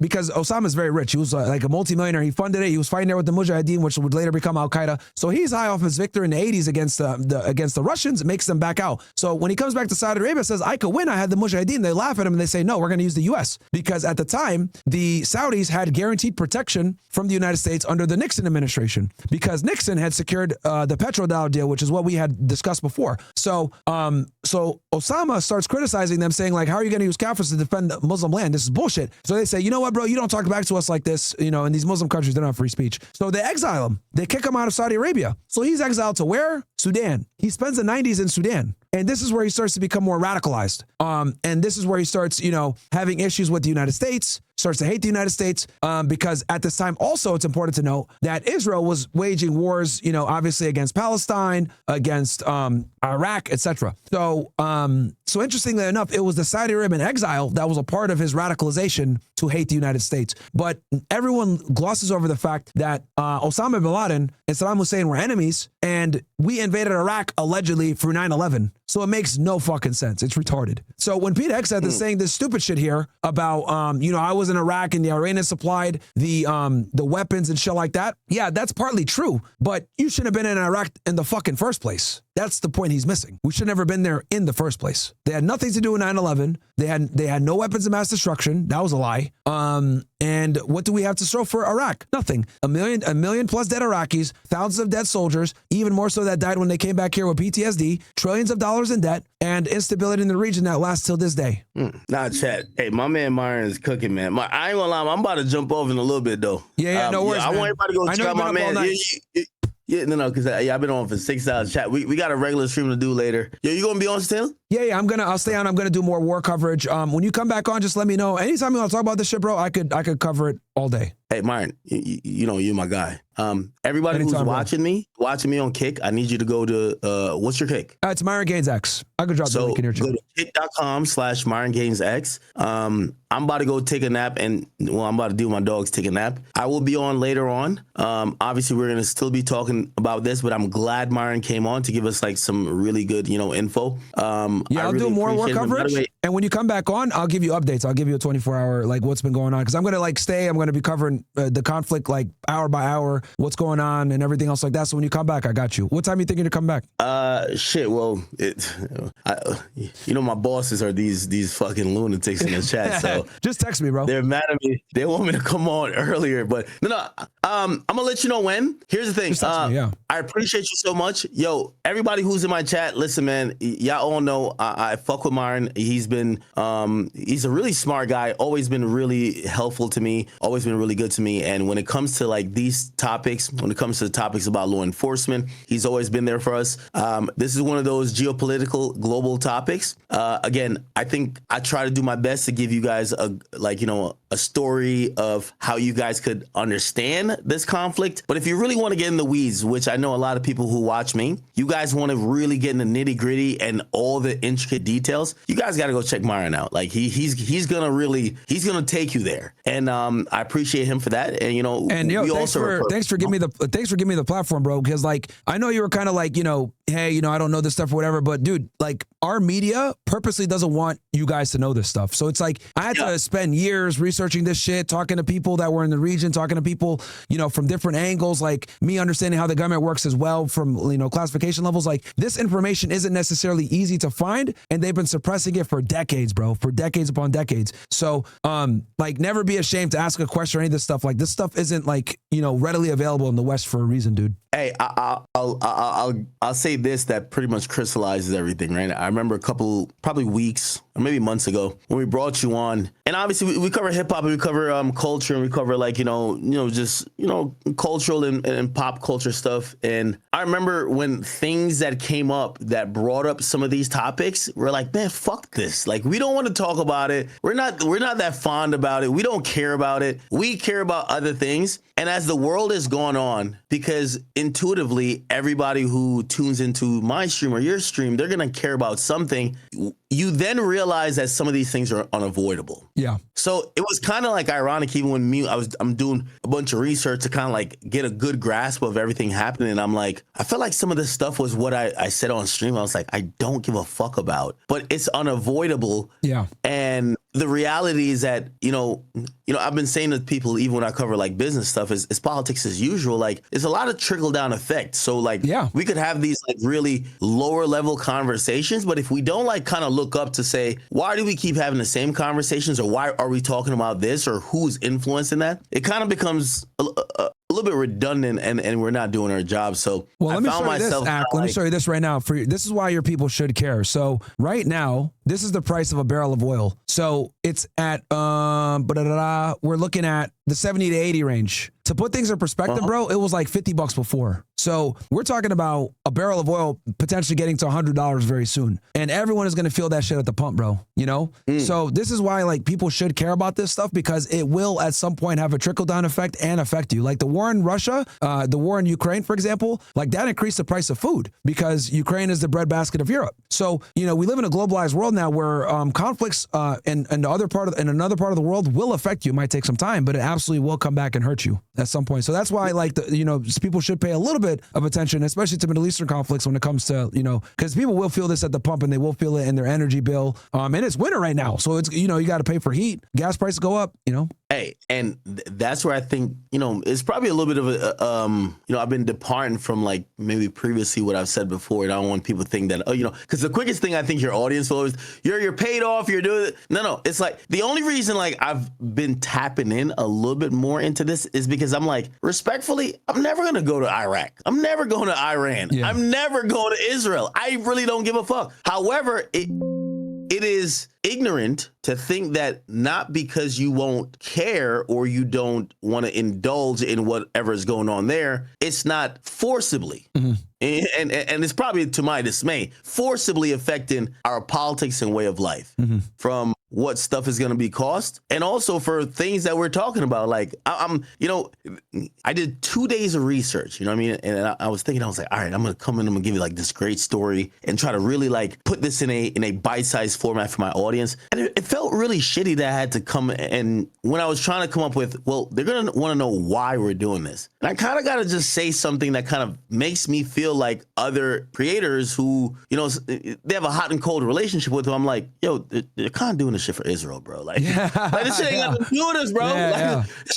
Honestly, this shit ain't got nothing to do with us. Like, we're cooling. They're doing this shit for, and again, I'm not trying to go down that realm of just like, but brother, the truth is the truth. Like, these motherfuckers we're beefing with this damn country, going super hard. We're down to go kill all their leaders, this and third. But it's not out of fear that we're gonna die, and fear that these people are gonna become the superpower that topples us. It's because we like to keep our rank in that region, but our rank in that region is kind of tied to like this other country. And when they can't do some shit, we go do it for them, which is kind of shitty, but whatever. Yeah, right? Bro, like right here, like this shit was like $60 last week, bro. 60 or $50 last week. So like now it's up. This is the price of crude, right? WTI crude, $71. Brent crude, 78. Murbian crude, 79. So we're about to break into the $80 range for a barrel of oil, dude. So this is no bueno, and we will feel this at the pump very soon, if not today. And the markets, I'm sure the stock market is probably going crazy today. That's why they probably had this press conference today too. That's a big reason why they had this press conference. That's a big reason why Trump did the attack on the weekend. Okay, let me ask you. That's interesting. He did it during the 12-day war too. When we attacked that round before, that was during the weekend. Yeah. I want to ask you this one question, and this will be the last question before we part. And it's me asking you as someone. I feel like we have a really dope relationship, but I'm asking you this question for the people. Mm-hmm. If you are one of those people that might come across and take the position that, hey, you know what? All right, kind of after evaluating everything with this, Iran situation, and third, it feels like our government is doing things that are benefiting other governments more than us. What is the solution in trying to shift course or have our government realize that respectfully, we give a fuck about what's going on in these 50 United States and the territories that we control. And not saying that we don't give a fuck about the world, because we have to, but how do we recenter our government or let them know that some of this shit, it feels like, because I feel like for the normal citizen, you're a little bit more concerned today, not because you ever thought, oh, Iran is about to fuck us up or they're about to do something to us. You're concerned today because you're like, well, we did to them, they got to get their get back. Yeah. Right? Like, it's like we have now fucked them up so much that if they got to do a overt act that makes it look like they reciprocally have given some aggression. And we're wondering where that stops at. So as the regular, constituent, we're like, we hope they don't think about hurting Americans that are civilians. What would you say to those people who are saying, well, this is why I oppose this conflict so much. And like, this is why actually the CIA advisors warned Trump that killing Khamenei can backfire, because now he's not really like day-to-day military operations. He's more of a symbolic figure. So killing him is going to, make all the crazies say, oh, now we got to impose more damage. And here's the thing. This is the thing that scares me the most about this. Since we hit them the way that we hit them, they're not going to stop now until they make Trump regret doing this. And the only way that they're going to make Trump regret doing this is they're going to need to cause a lot of economic pain, political pain, and that's going to encompass killing U.S. soldiers, because they know that's what Trump can't sustain is American casualties. Because once the American public starts seeing more American flag draped coffins coming home from a war that we really weren't even involved in anyway, and that we fucking started, that is going to absolutely destroy him politically. And the Iranians know this. They know that midterms are this year. They know that the U.S. has no stomach for Middle Eastern foreign wars anymore. And they know that Trump cares a lot about the markets. So what are they going to do? Let's destroy his political aspirations and fuck him up in the midterms by killing U.S. soldiers. Let's go ahead and destroy them economically by shutting down the Strait of Hormuz and attacking their Gulf partners and spiking up the prices of oil. And then let's go ahead and fuck Israel up in the process, because fuck those niggas. And that's what they're doing. The Italians reached out to them through back channels to see if they wanted a ceasefire. They said, fuck out of here, U.S. Like, that's literally what they said. Fuck the United States. We're not negotiating. So, and the thing that kills me is they literally told us and the Israelis that if either of you attack us, we are going to start a regional war. war. We are going to fuck you guys up financially, and we're going to create huge damage. So now at this point, they're going to attack on principle. And here's the other problem. These motherfuckers are religious zealots. They're not scared to die. like to them, it's like, oh man, I can die in Ramadan, like fighting the Americans and the Israelis. Let's go. So it's like they're bonded by religion. So, and theocracy. So these are very dangerous people to get into war with. And for them, now they got to get their get back, and they got to create political and economic pain. And this is why I'm pissed off, because I don't want American soldiers dying. Every time I see an American flag draped coffin, I'm like, what the fuck? Like, this is a guy that had a family, that had a mom, a dad, a cousin, friends. How are you going to justify his death? Oh, he died in an American base? Like, so giving support to the Lincoln or to the Ford to help Israelis strike Iran, which has no, real threat to the United States. And you got people like Hexa talking about nuclear weapons when we had the ability to stop their nuclear weapons program or oversee it years ago. It's bullshit, dude. So they're not going to negotiate right now, because now it's on principle. Yeah, shitty. I hope we do get to a point where because I feel like the voice is getting a little bit louder, where we could say to our own government, like, hey, listen, with all due respect to what's going on in the Middle East, I don't give a fuck where. In South America, in the Caribbean, in Antarctica, obviously Greenland claimed that supposedly that's like some, strategic whatever. But anywhere else, in these 50 states, if it's not to our complete benefit, we should probably just say, you know what, we're going to chill. And if any country could be reaping seismic benefits from our actions more than we are, we're fucking up. Yeah, and that's a good point. Especially when we I don't know how that gets communicated, right? Because, like you hear so many things that, there's just powerful people that they're in the union. It feels like we're almost like we're compromised and we're like, infiltrated. But, I definitely hope in due time, I think the American people would probably hopefully see what's going on and speak to say, yo, listen, man, with all respect to these other countries, fuck them. Yeah. And when I mean fuck them, I mean all of them, whether it's Iran, Israel, whether it's Iraq, Afghan, we should be caring about us. Yeah. And what we care about is here, and we shouldn't be putting ourselves in, just interesting or not good situations for putting ourselves in extremely politically precarious situations for no strategic benefit for a foreign nation. It's retarded. So but no, man, dude, I'll let you go to sleep. I know you're tired and stuff like that. I'll stay on. If you decide to come back on, I know you're probably tired as hell. I'll be here. I'll give you a quick recap of what happened in 24 hours. But now hopefully you and your audience kind of understands. I know I threw a lot at you there, bro. So but that's really how we got into this whole mess. It's a very complex situation. Hey, that's why you're great. That's what I was trying to tell my audience. I'm like, hey, listen, I'm going to give you the 100 course, okay? I'm going to break it down kind of on some, simplistic thing. You'll kind of know who's going against who, what the main issue is. But if you're really trying to get in the weeds, we got to bring Myron on. And it's the same thing. Shit, we should have did that for even, the whole war against drugs, especially with the cartels, because that's a whole thing, too. We can do that. We can do that whenever you want. That's another one of my things. That's such a huge thing, especially with this president, Claudia, or the Sheinbaum or whatever. Yeah. Like her like Ministry of Security or Secretary of Security is like the guy who meant to try to kill, like put 2 bullets in, like it's crazy shit. So anyway, I appreciate you, but I want everyone who's watching me, if you're watching me on Kick, thank you guys for tuning in. Make an account. Please hit the follow button here. But please, I'm about to cut my stream, and I want all you guys to go over to Myron Gaines. He does an amazing job. This is his specialty. I want to let y'all know this is. Hey, listen, I know you might have seen him shout at a couple of whores, but that's what he does on the weekdays. Okay, that's his off time. Right here is where you're gonna get the real, in-depth intellectual breakdown that I try to give you guys for hip hop, but when it comes to geopolitical stuff, he's gonna give you for here. Okay, chat. I love you, and Myron, thank you so much. Appreciate you, man. Thank you so much. And, I'll hit you on text, and I'll tell you when I'm getting back on. But please continue to cover this and keep doing a great job. Yeah, we'll keep covering the war. So yeah, no guys, Myron Gaines X, come on over from Axe Squad. Act, thank you so much, bro. I'll catch you. All right, W Stream guys, W Stream. We'll continue on with the coverage. Shout out to Akademiks, the homie. It's always fun having him on. Let me get my camera on, guys. Give me 1 sec. I'm getting better with this Discord shit, though. I'm telling y'all, man, we're getting here.